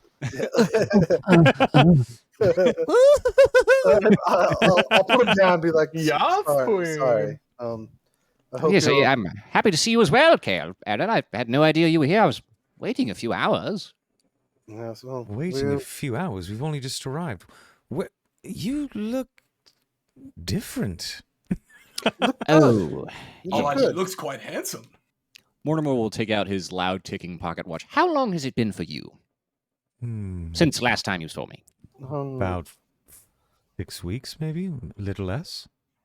2 months, I thought. Yeah. Oh, maybe. a couple months. Yeah, a couple months. The reason I that's look actually right. Yeah, sorry, 2 months. different is it's been almost a decade for myself, but not to worry. I was very busy. Aaron's very jaw just kind of confused. drops and he looks confused. Yeah, like whoa. Yeah. The Feywild will do that for you. Yes, time does flow very differently in there. That is part of my studies, in fact. That is what you could say I majored in. Was time Oh. itself. Oh, what's your what's your subclass? I'm a chronergy wizard. Nice. Ale has traveled with a chronology Yes. wizard before. They're very, very useful magical studies. Yes, time itself is very interesting. There are many things I saw in the Feywild that we will have to discuss. Do you know there's worlds outside of this? Outside of our own? Endless. Well, not endless, but thousands upon thousands. Just as important and beautiful as our own. Aaron's like, I don't know what the hell you're talking about. I'm happy you're back. And he just gives him a big hug. Oh, thank you, Aaron. Good to see you as well. There is Bobbity and Brunon and the rest. Brunon was a traitor and he's dead. Bobbity's inside. Oh. Everybody else that we've met along the way, except for the dwarven fellow that you've met and the asshole Genasi that's inside, is also died. And the whole city was destroyed, and I'm drinking again.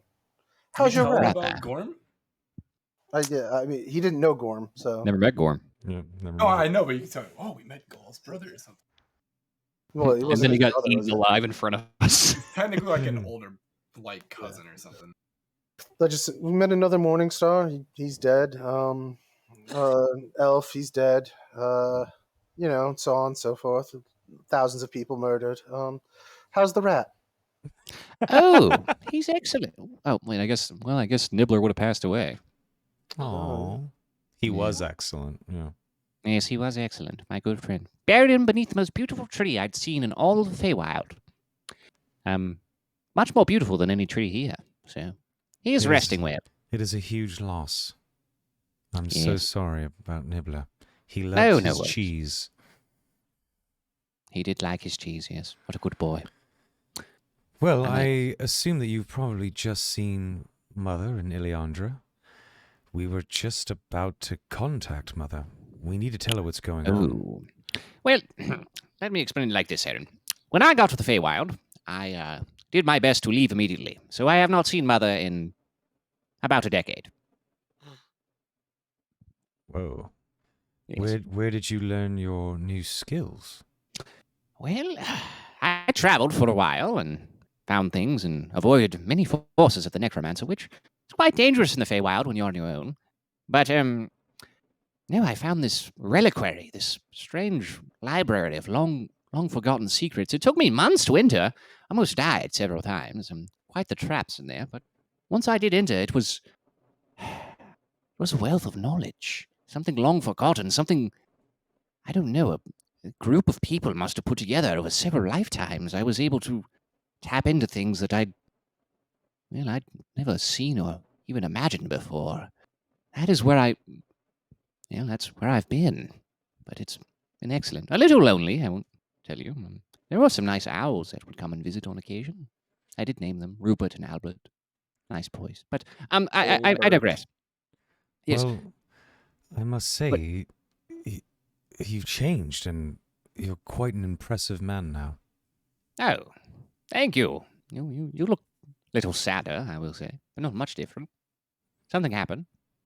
I accidentally wished innocent people to the death. I watched a city be swallowed into the ground.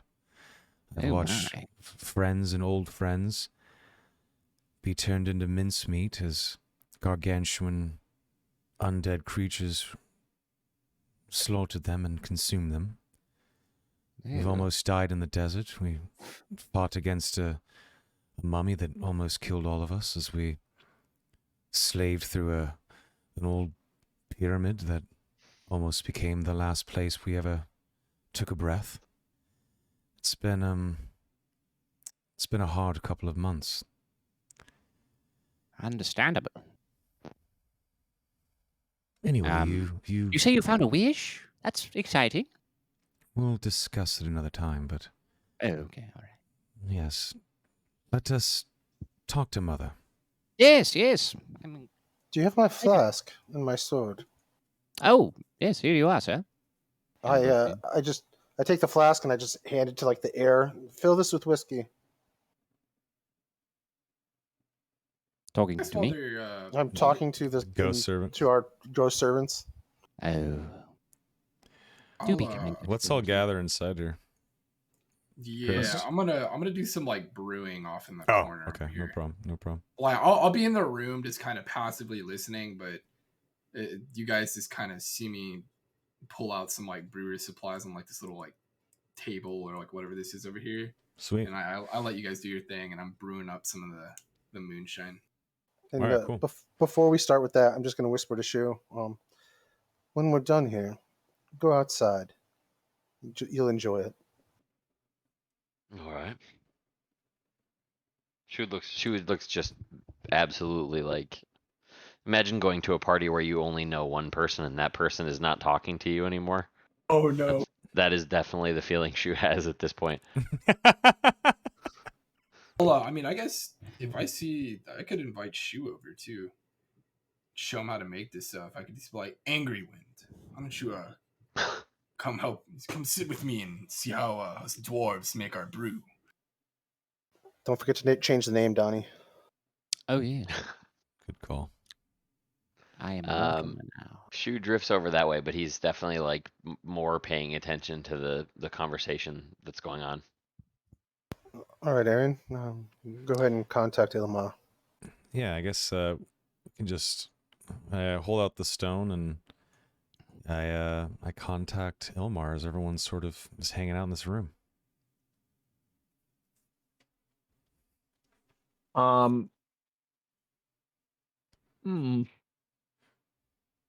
Yeah, so I think when you contact Ilmar, she doesn't respond. I try Iliandra with the other stone. No response. Oh, fuck. Well, I told Mother I would contact when we got here. That was just a few days ago. I don't know. She said she would be speaking with us. Well, What she else did say she that she did say that we could see the king when we arrived, and that, well, this would be where we could at least start staging our pushback against Goldois. And anyway, she told us to get back here immediately. Maybe we should rest after we eat tonight and go see the king in the morning. Let him know what the hell's going on. My fear is that, well, the necromancer will take the east as well. I didn't like the desert, but their fate is unimaginable and downright depressing if that's what's coming here. Let's rest and speak to the king. Six. Yes. Can I use scrying on Elmar? How does it work? Can I display it? Don't you have to know where to scry? I have to know of the creature. I don't have to know where they are though. Yeah, you don't have to know where they are for scrying. Here's what it says. I can't display it. I don't know why. Same plane of existence. You can see in here a particular creature you choose that. Here's the big thing. You can see in here a particular creature you choose that is on the same plane of existence as you. The target must make a wisdom saving throw, which is modified by how well you know the target and the sort of physical connection you have to it. The target knows you're casting the spell, can fail the saving throw voluntarily if it wants to be observed. Well, you can try and scry, but that would be you assuming that she's on this plane, not in the Feywild. That is fair. I'm assuming she is on this plane. Ah. And then we're like yes. in her room too, and you've Yep. met her, so there's Yeah. probably like some good modifiers here. And Aaron saying she's not responding. I'm gonna do my thing. Try. You're gonna roll the bones. Yeah, and I'm gonna go for hearing. Okay, but you need to have the components for that because they cost money. Okay. Oh yeah, But you do you need a can crystal ball. do it. a focus worth at least 1,000 GP, such as a crystal ball, silver mirror, one of those. Any piece of 1,000 GP treasure will work. I gotta be some look at that- Bobbity and I say, But it has to be a mirrored thing. You have to be Yeah. able to scry. Scrying, for those of you who don't know, scrying is actually a real thing. Well, it's not real. It doesn't work. But I mean, it is a spell based on a real world thing that people used to do, which is scrying was you sit in a dark room and stare into a mirror to try and commune with spirits. It's fucking wild shit. That's why they recommend it. Bloody Mary shit. Yeah. Is there not like $1,000 mirror in this house? I was just somewhere? gonna say, yeah, I was gonna like say, there's gotta be something in here. You didn't ask. Yeah, No, you just did. But okay. Yeah. I think it's safe to assume that there's probably $1,000 mirror somewhere in this house. it's probably a crystal ball, like in one of these offices. To be honest, Jordan might have it. Yeah. There's probably any number of those things listed in this house. Right. Okay. So yeah, that's actually a good point. Do I need to roll to like find one? Like, how are we doing this? Yeah, you have to. The target must make a wisdom saving throw. Jesus fucking Christ. Well, she doesn't have a sheet, so that's fucking weird. Yeah, and then it's like she negatives based on like, so he's familiar, right? Yep. And then like I get like her hairbrush, so he has some of her hair, so it's another -10. Like, Yeah, we're in her bedroom. Yeah. You could probably just like give him a DC. That's a -5. No, I'm just kidding. Yeah, no, I doubt that this person would pass then. Okay, so what do you get to know about them? On a successful save, hang on. On a failed save. Yeah. You see and hear. So you As are if you were now there, an invisible sensor within 10 feet of them. You can see and hear them, and you're essentially just like a ghost sensor that's watching them, and it lasts for 10 minutes. Yeah, so All right, so Sticks, it's a Michael Jackson Halloween song. I got you. Read this though. A creature that can see invisible objects sees the sensor as a luminous orb about the size of your fist. Instead of targeting a creature, you can choose a location you have seen before as well. Cool. Yeah, so if she can see me, she can see me, but what do I see in here? What do you see? Why don't you you and Soma in chat pan over to the first floor?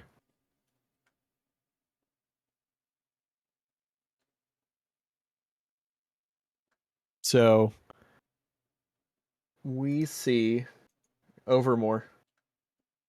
Overmore. Yeah. What part am I looking at, Sticks? The room which you first met her in. Okay. And you see her sitting in front of the fire. And she looks over and sees the sensor and says, hello. Oh, That's amazing. Yeah, Bobbity, what do you say to us? I think Bobby doesn't say anything. I think he's just stunned right now. I don't think he thought about getting spotted. He knew it was a possibility, but he didn't say anything yet. I think before Bobby even reacts, there is a the doors kind of creak open, and Ilmar walks in, past Jorn Vault, and stands in the room, and says, "Whatever you had to ask me, you can ask in person." you want to blow it up so like Shu can see it? Yes. Yeah, there you go. She's a You very, literally goes, very old elf. What is that thing? Sticks, did I see anything else in that room wherever Elmar was? No. Okay. It's been the same as it was. Just curious. I think when she appears in the room, Bogdan kind of like stops brewing and is just like jaw wide open. Like I've never seen an elf this old. Yeah, Aaron, gives Ilmar like a hug, and he walks over to Shu and Bogdan and says, Shu, Bogdan, meet Kale, Mortimer, and I's mother, Ilmar. I'll look Try back not at to you. fall in love. I'll look back. He at shoots Aaron. Kale a dirty look, like, God damn it, really? Just, we've had this problem before. Yes. I'll look at Kale and be like, dwarves don't fall in love with elves. No need to worry. And then I'll look Yeah, back at Aaron. I and like look at Bobbity. Gimli is rolling over in his grave right now. I just look at Bobbity. Yep. Awkwardly He had looks a at the massive ground. hard-on for Galadriel, if I recall. So did literally everyone who saw her, but yeah, that's a whole nother story. Yeah, but Bogdan is into hairy dwarf women. That's who he likes. Nice. Shu makes like eye contact with Aaron, like, okay, and then he like sort of stiltedly strides over to this woman and basically does a bad impression of like what he's seen richer, more fancy people do in terms of like he like reaches out for her hand like awkwardly, like he's supposed to shake something. Yeah. Ilmar just kind of stares at your hand and says, she like sighs and then looks over to Kale and Aaron and Mortimer and says like, oh, didn't anyone teach this one manners? And she goes like, I'm kidding. Relax. Welcome to my home. Well, not mine anymore. I did give it away. Oh yes, Bogdan. I forgot. I guess it is Kale's home now. Well, it was my father's, so. Oh. Yes, this is all getting very messy now. Well, yes, well, in any case. Wait, how is it your father's? Isn't your father human? Yeah, this was the Helkin compound. Oh, that's the right. original one. Yeah. Okay, true that. I forgot. Before they built the fucking mini fortress in Barrowton. I look at Ilmar and to Shu and I say, Shu might not be the most refined, but he's a fierce warrior and saved our asses a couple of times and was set before it fell. He's never been this far east before. He's an asshole. You'll like him. Oh, good. Kind of. That's why I love you, my dear son. Aaron actually laughs out loud whenever she says that and like looks at Kale and laughs. I'm so happy you're back, Mother, but we don't have time to waste. There's something you need to know. Oh, sorry, go ahead, Stick, sir. Well, first she looks over at Mortimer. She says, I lost you back there. Oh, yes, I took the wrong turn, Mother. It's good to see you. Kale smiles at that. Yes. How have you been? Oh, fine. Excellent. Iliandra was healed and then decided she wanted to stay in the Fae forever. Oh, wonderful. I miss her so much. I'm not surprised that she Did decided you to stay. ever ask her if she ate children in Dragon's Fall, I believe? Ate That was always a rumor children? when I was a child. I doubt it. No. I don't have the taste for flesh. Although, that does mean there is an opening for a wizard in Dragonfall. And she kind of looks between you and Joran. She's like, huh? She's trying to do that mom thing of getting you a job. I think this is where Bogdan does a disguise self again. Okay. Tries to lie. I got magic too.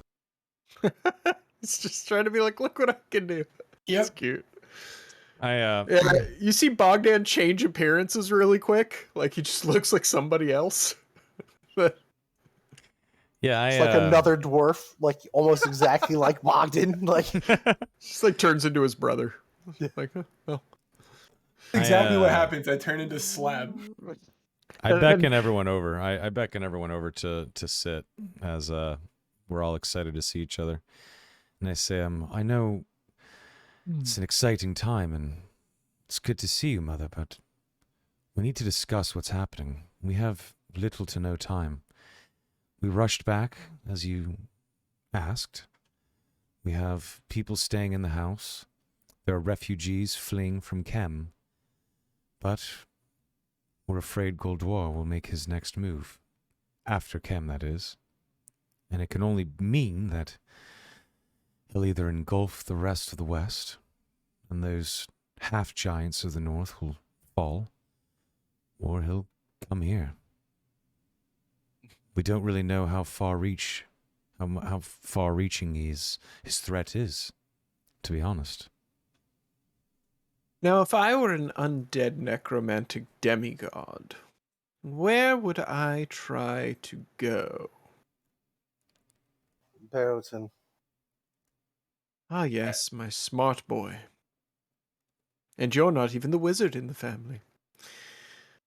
She kind of glances over at Mortimer and gives kind of a friendly mock of an exhale. She clearly doesn't mean it mischievous, even though she does come off as rather bitchy. I think Morty's more scared of her than anything at this point. Nice. Fair enough. Bogdan will hand out little vials of a black liquid to everybody while we're kind of like sitting around this area. Oh, what is this? Ilmar takes the vial and she goes like, "Oh my," and then she goes like, "Maybe after this discussion, I shall have need of this." And then she like tucks it away. I just stick my hand out for the vial that Mortimer has and just like beckon it to me like you don't want it. Oh, okay, all right. And Do we have Mortimer any doesn't milk? want to be like, no, I insist. Of course, we have milk, Mortimer. Can I get some milk? A spectral he says servant that, pops yeah. up in front of you and hands you, has like a tray with a glass of milk on it. Oh, Bobby's thank you. just looking disgusted at you. They go like, "We serve eternally, my lord," and then he vanishes. Anyone else have goosebumps? That gets less creepy over time, I do swear it. Do they get vacation? No, they don't need one, they're dead. Well, rather, they are not dead, they are reflections of our dead. His father was very weird, she says, looking over at Kale. He did some funny things and wanted some strange magics done to Kale just shrugs. satisfy his traditionalism. In any case, yes, Barrowton shall be where the hammer strike falls, I believe.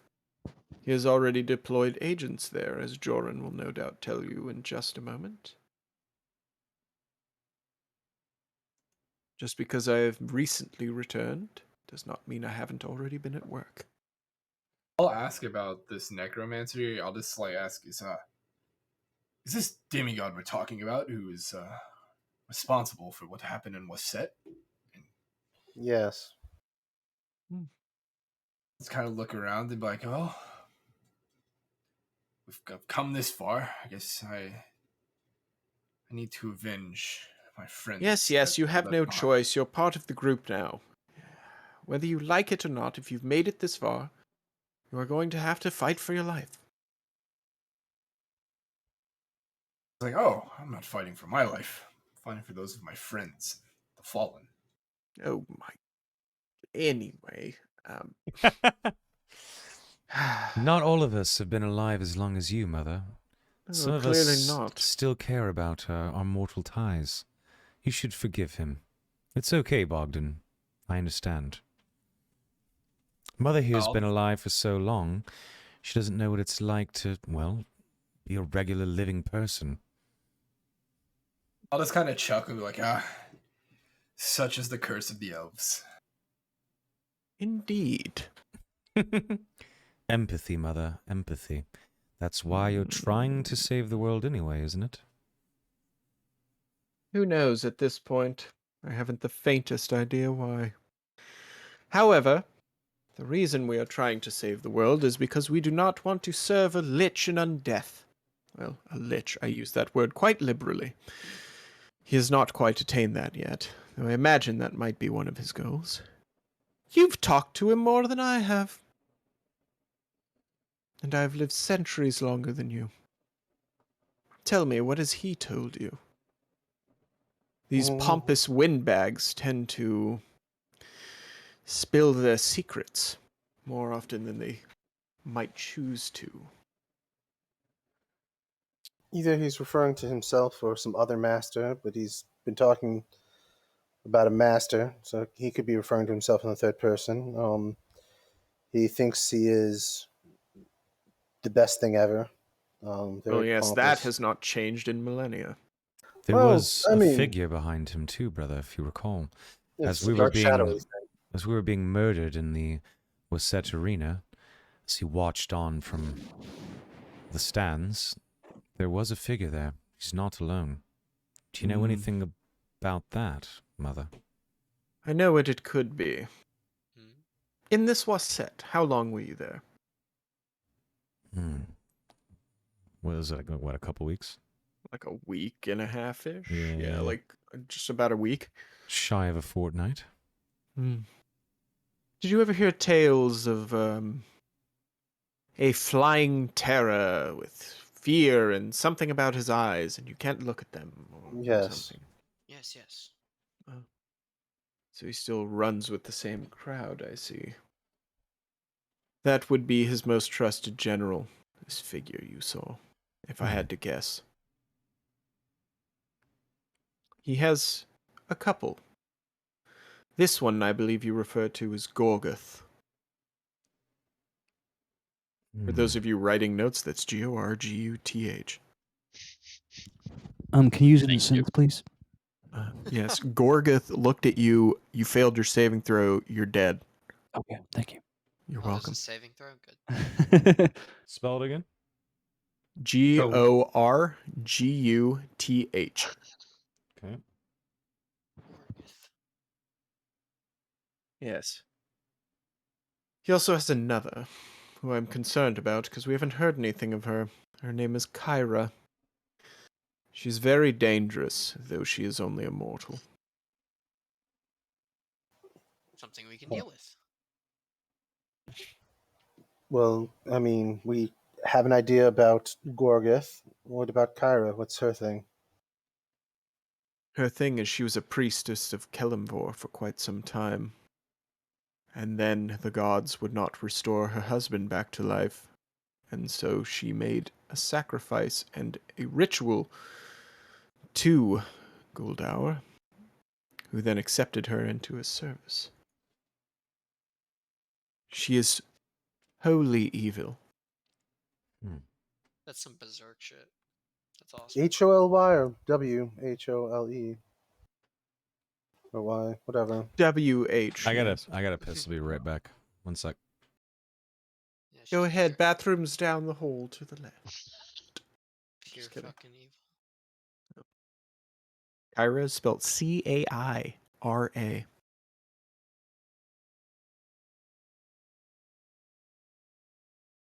Hi, chat. How y'all doing out there? You having a good time? I'm having a good time. No more I hope sketches so. me out. Remember, we do have some BTTV emotes for critting and failing, though we haven't rolled many dice tonight. We did have a crit tonight. And all you do is type D20 capital C crit, and that gives you your D20.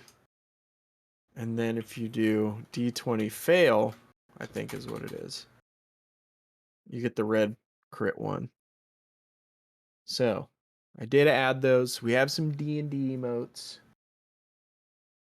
No, you gotta, it's lowercase d, capital C, everything else lowercase. I believe in you, McIngus. You'll get there. Sorry about that. I'm back. It's all good. I was just telling Chad about our new D&D dice emotes while you were gone. The RP's been good, Beautiful. though. Bogdan is Are fun we all here, or did someone else have to piss? I'm sorry. I was holding it for so long. I didn't want to piss No, my it's pants. all good, You're dude. I don't care. I was just Sorry about talking to that. chat for a second. All right, continue. Yeah, so she was just talking about Kyra. That's spelled Caira. And how much of a fucked up piece of work she is. So, but she was a priest of Kelimvor, and if you guys remember, I know Kale does, because Hal, your memory is good. The priests of Kelimvor are headquartered in one particular city. Yep. Which is Barrowton. So, yeah, there's that. So, with all that being said, she kind of looks over and says,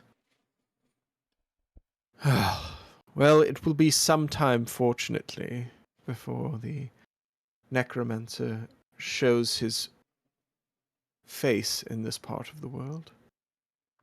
Kem will buy you that time, I imagine, as unfortunate as it is. But that will mean that the West is no longer safe.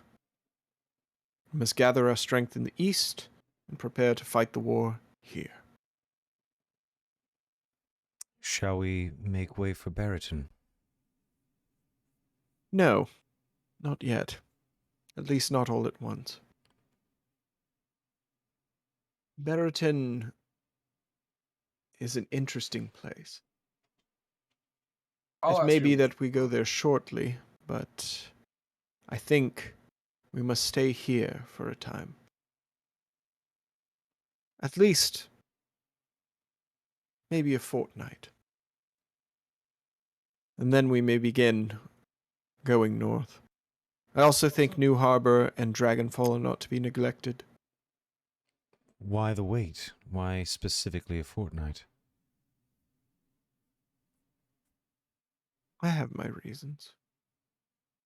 Very well, Mother. Barrington won't be easy to take over either. It has a large contingent of Helkins. True. Which is why I think he will strike somewhere else first.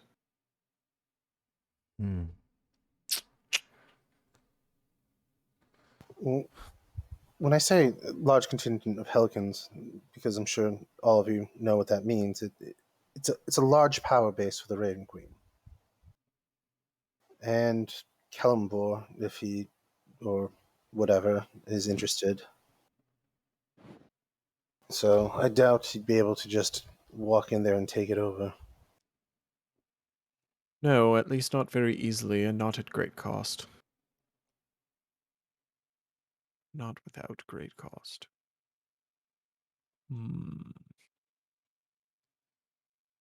This is why I need time to think. We shall have to come up with something cogent and competent, I think. What allies do you have other than House Helcan and whatever survivors may come over on boats from the desert lands? Well, at one point before some royal dwarf died, apparently this group was well connected to the dwarves of the far north. But apparently some prince or something died. I never met him. He died along with that elf. I believe his name was Nevrin? Yes. Throwback.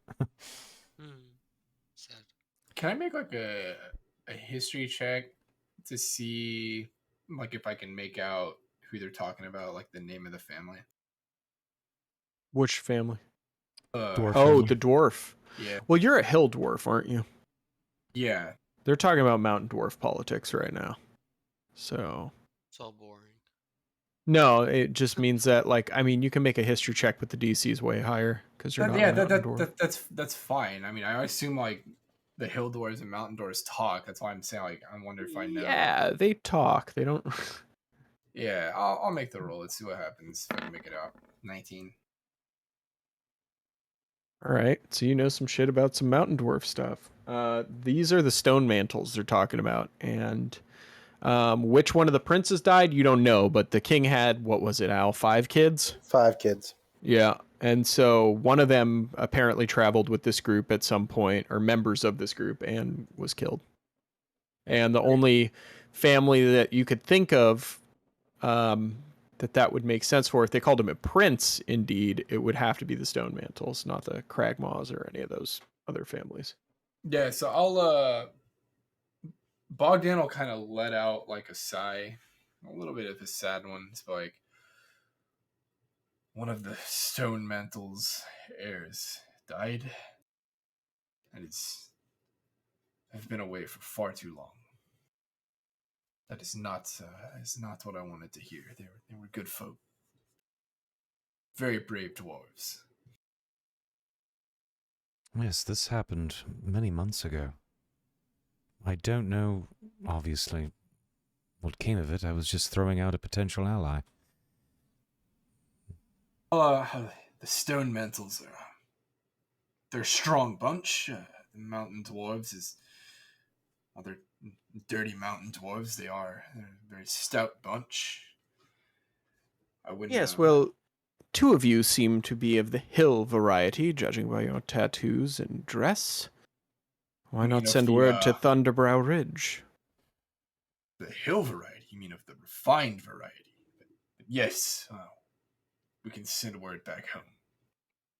And while you do that, Mother, what if we recall all of the vessels under Anders Maritime Shipping and maybe outfit all the ships for war? That could be helpful. You would have to talk to your cousins about that. I'm not in charge of the Anders dynasty any more than you are. Maybe we should change that. Well, technically speaking, your name is on the paper. When you married my father, he died. Yes, unfortunately, it was divested into shares, and I do not have as many. I'm not good with this human economy stuff. Well, surely the two of us together can potentially make a... I don't know, The Mother. problem is, while my name is on the paper, I don't believe yours is, which is why you are relegated to steward. Aaron looks embarrassed and defeated whenever you say that. It's not insurmountable. I'm just stating it as it is. He blushes. Aaron makes a good call, and perhaps you should back him up on it. What, like I'd leave him twisting in the wind? I don't think so. I mean, Not you've at done this that point. before to your children. Yes, yes, that was a long time ago. The circumstances are different. Stop whining. I will bring up in the middle of this conflict. If we're looking for allies to fight whatever the hell it is we're fighting, maybe I could ask my old monastery in Barrington, see who they know, or see if they can spare a few souls. Yes, I suppose that is good as well. I have an idea really fast because, Pete, you can't play next week. What if we send Shu on a mission that spills into next week so that it gives us a narrative reason why you're not here next Monday?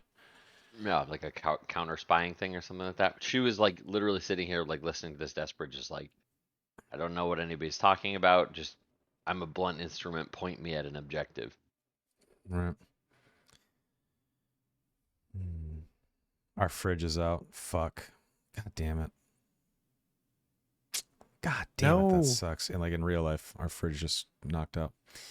That's not good. That sucks. Yep. That's what happens when my power goes out. But thankfully, this is just straight up the fridge motor. Just died. Is dead. Yeah. Fuck. All right. Well, I'll deal with that in 15 minutes. Yeah. What could we send Shu on that makes sense? You could send him to spy on Barrington. Yeah. That's a good idea, actually. Does he have criminal contact or anything? He's a rogue, dude. Yeah. He's a rogue. Well, Yeah, I suppose that we should probably start moving immediately if we have a fortnight to set some pieces in place. I was going to say, Kale actually knows of a information gathering place, a leather worker shop in Barrington that I could give you give Shu a couple names, and he could go there. I'm trained in leatherworking. Could definitely make some contacts. So actually, Shu does have leatherworking skills. I could literally go in there and just pretend to apprentice with somebody in there. Wouldn't even need to. The owner is a former party member of Kale's. Oh, nice. Yeah, they're shady as fuck. So they're shady as fuck. It's a I was using the Enterprise and Acquisitions or whatever that book is for D&D, and I like had her make a store that's a front. So it's like it's an information front. Sick. Well, of like dock workers and people like that. Yeah, Aaron sort of looks at the room and says, well, Bogdan, if you want to Hail the hill dwarves. Well, Shu, you maybe try to gather some information from Barrington. Maybe try to find something out about this Kyra. While Kale and I go back to New Harbor and try to outfit any vessel, Anders vessel that is in New Harbor, and even in this city, outfit them for war. Maybe over the next couple of days, if you wouldn't mind, Jordan, if you could put us where we need to be with any of the teleportation circles that you are privy to. Oh, yes, that's quite simple. The one in the other room is actually permanent. So you may come and go as you please. You just need to know how to get back. Chris, she isn't talking about the money of the fridge. She's talking about all the money that's melting in our freezer. and yeah. It's like fridge. $500 of groceries. Yeah, it's a lot of shit. Yeah. Yeah. So I looked to Mortimer and I said, Mortimer, would you like to go to Dragonfall, where you're from, and gather information there, and let the was it a king? There's a king in Dragon. Yeah, Can't he's the remember. king. Yeah, I thought he's a steward. there was the steward, but he serves the king. We never met the king. He serves the king. Yeah, we never met the king. Maybe you could go back to Dragonfall and let them know what's going on. Yes, well, I certainly could. Mother, what do you think of this plan? We'd all be split up for just a bit, but we could spend the next couple of weeks preparing this half of the world.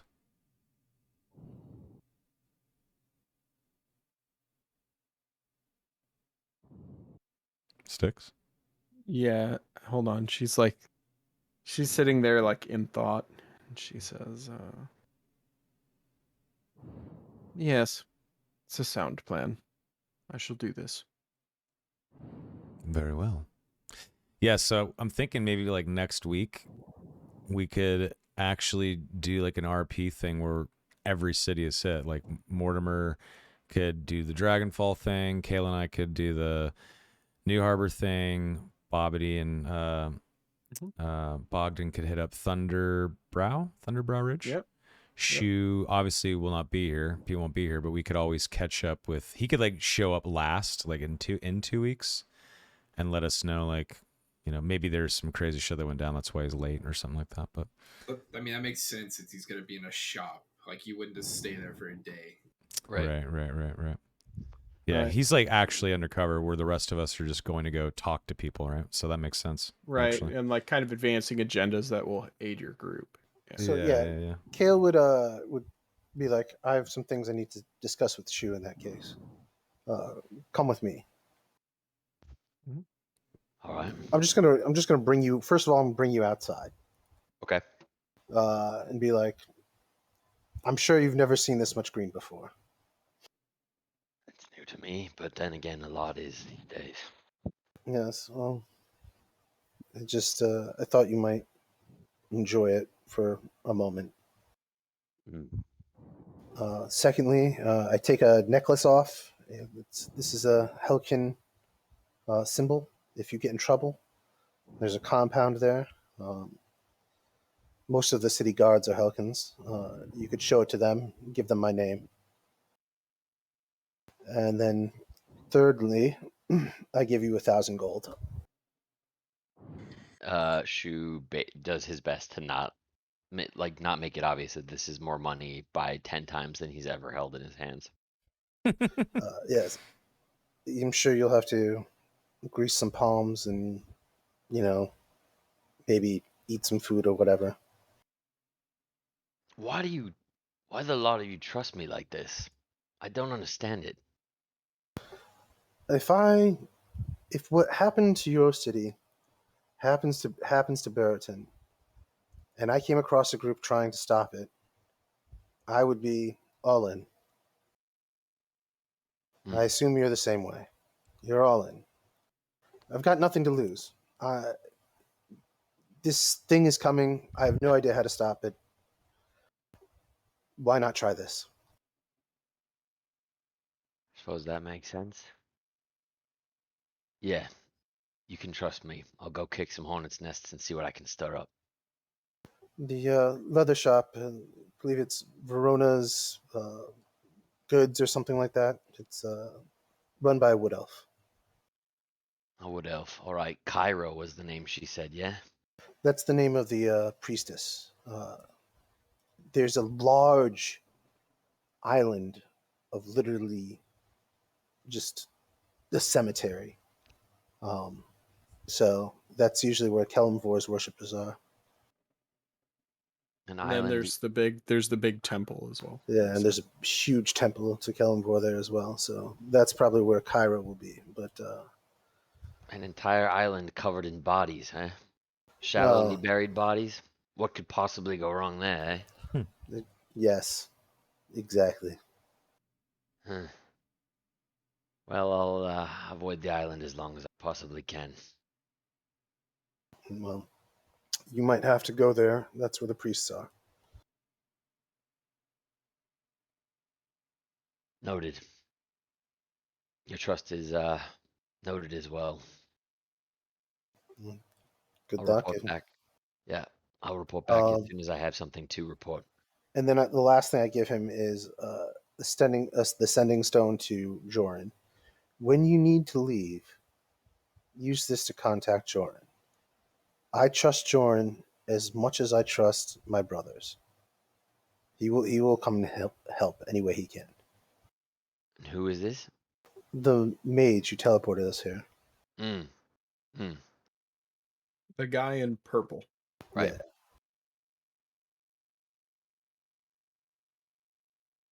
All right then. Well, I'll gather my things and be off shortly.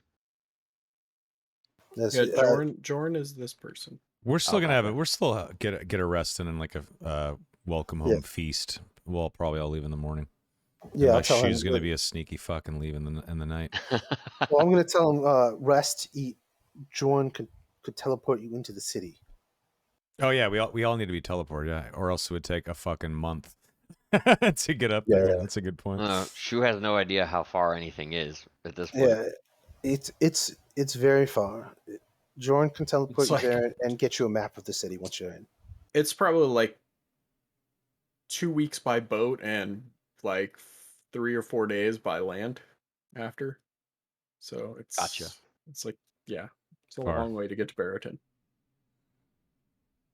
All right. So I call the wizard, and he brings me back when I'm ready. Yes.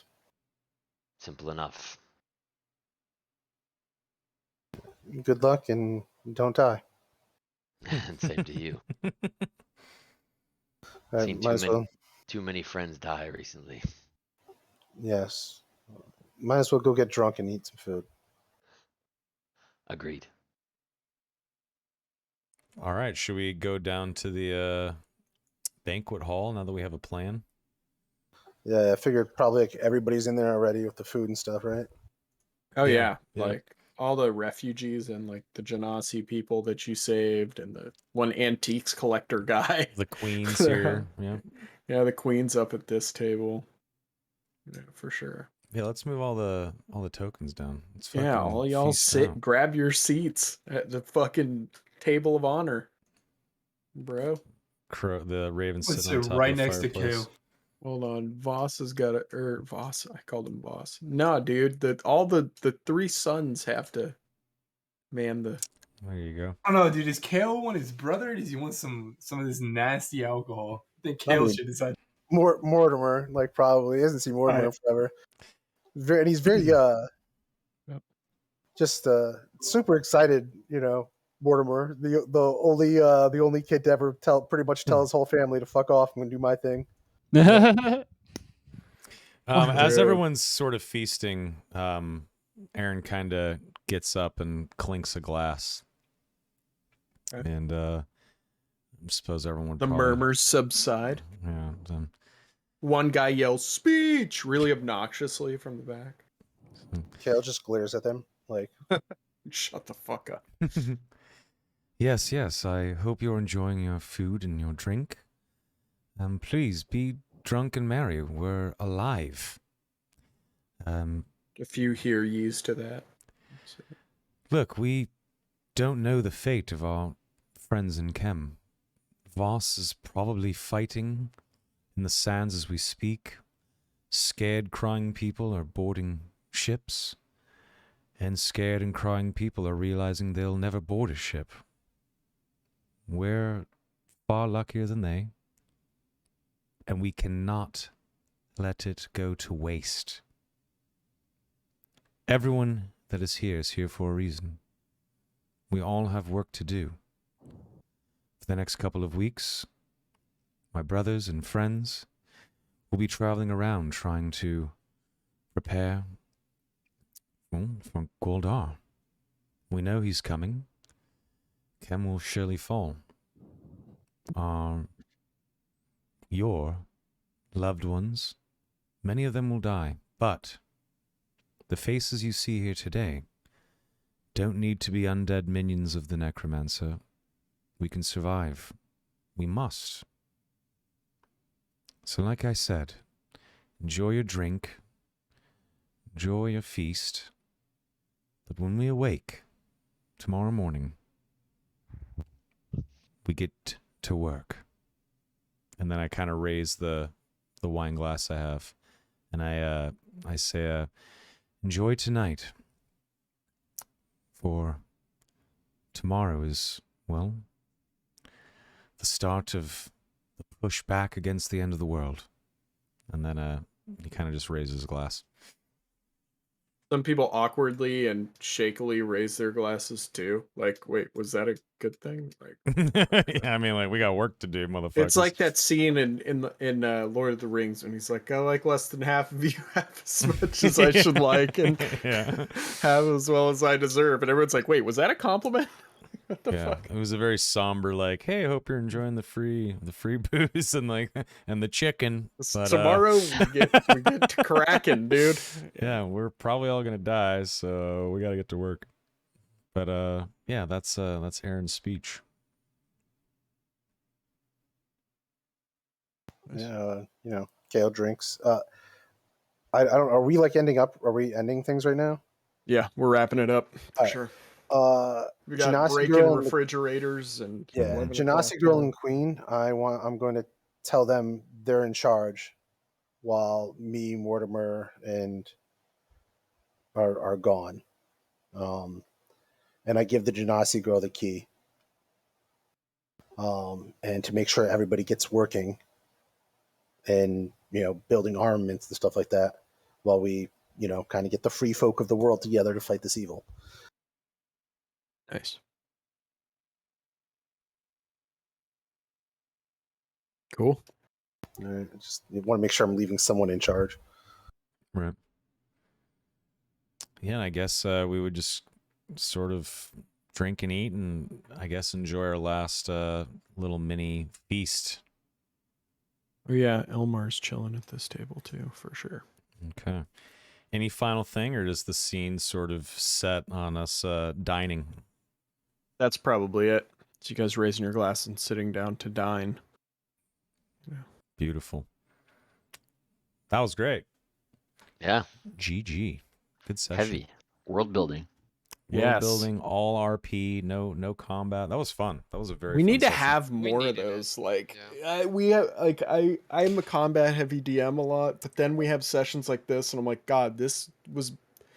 You got to give yourself a so break, much though. of We the literally just went through a raid, though. Like, you're combat No, heavy, I know but we were in a raid. Like, you're not as combat heavy as you think. Like, we do, yeah, we fight a lot, but to be fair, we just finished probably the biggest raid that this group has ever gone through. So you got to give yourself a little leeway on it. No, I'm not taking anything away from it, but I'm like, yeah, we definitely need the decompression planning, formulate a plan, get out there, and for sure, do the thing. Absolutely. I'm just excited that all of the characters think Bogdan is some like weird dude that gives Kale alcohol, and they haven't even seen his combat prowess yet. That's right. Exactly. He's just a booze monkey right now. Yeah, you're just brewing up shit. Exactly. Kale's a fan, man. Kale's a fan. But yeah, I think Pete, that it's just 1,000 gold, the sending stone, and then the contact information in Barrington. Oh, okay. Was that what it was? I think. Oh, he gave me a ring, didn't he? Oh yeah, I gave him a Helkin Helkin sigil. Yeah, Sigil. Got it. Okay. Like so it's like a ID signature. badge. Yeah, You yeah. show that to anybody who's anybody, and they'll know that you're like friend of the house. So Right. But like I tell him, don't do it unless you're in trouble, because like no underhanded person is gonna like help you out, because the Helkin's a goody two shoes of that town. Right. Okay. For the sake of the YouTube vid, I will call it here. Pete, sucks you can't join us next week, but it's all good. She will go on that special mission, and we'll play without you, and then we'll reconvene. November with you, November The 8th. Perfect. All right, cool. That's right. Sticks, great session, guys. I had a blast. That was awesome. Donnie has brought back Mortimer, which is fucking cool. yeah, can we get like Donnie? Come on, man, how cool is this? Are you jacked? Oh yeah. As soon as I heard Mortimer's voice, I was smiling ear to Me ear too. for Me like too, 15 man. minutes. I was Yeah. so stoked. I was like, yeah, he's happy. back. And Like, we Voss love was great Voss. too. Like Voss is great, but Mortimer is just a special character. Yeah, but we got the Holy Trinity. We got the brothers. We got the boys. And we have literally the last character since session 1, Mortimer. Yep. Well, and Kale technically. Well, yeah, Kale was in the other campaign. That counts too. Yeah, that counts. Yeah, definitely. They're the two oldest characters at this point. Right. For sure. And Kale almost died a shit ton of times. Holy all right. shit. So many times. McKingus wants to hear the Mortimer war cry once before we end, Donnie. So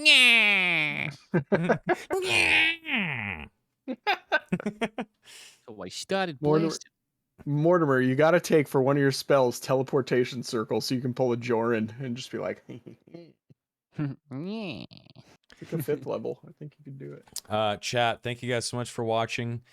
I'm gonna call it here. My fridge is out. I actually don't really have time to dick around on stream anymore. I got to go figure this out with my girlfriend. This fucking sucks. Do you have a cooler? Do you have a cooler in the basement? Nope. Put a bunch of ice in the freezer and you can toss stuff in there. Well, where are you gonna get the ice from? Gas station, dog. Oh yeah. Okay, fair enough. We don't have a car, and the closest gas station's far. It's not gonna work. It's all good. That actually sucks. Yeah, that does suck. We're gonna figure it out. That's how it goes. Guys, next week, we're gonna be playing Monday, November 1st, and we'll be starting around 6:30, 7-ish p.m. PT, probably 6:30 normal time. We started a little bit later today because I had to take care of something. But we'll see you next week, Monday, 6:30 p.m. PT, the 1st of November. We will continue on with Irilon, the Approaching Storm, session 36. Thank you so much for hanging out with us. This was great as always. Very good session. Have a great night, everybody. Goodbye. Goodbye.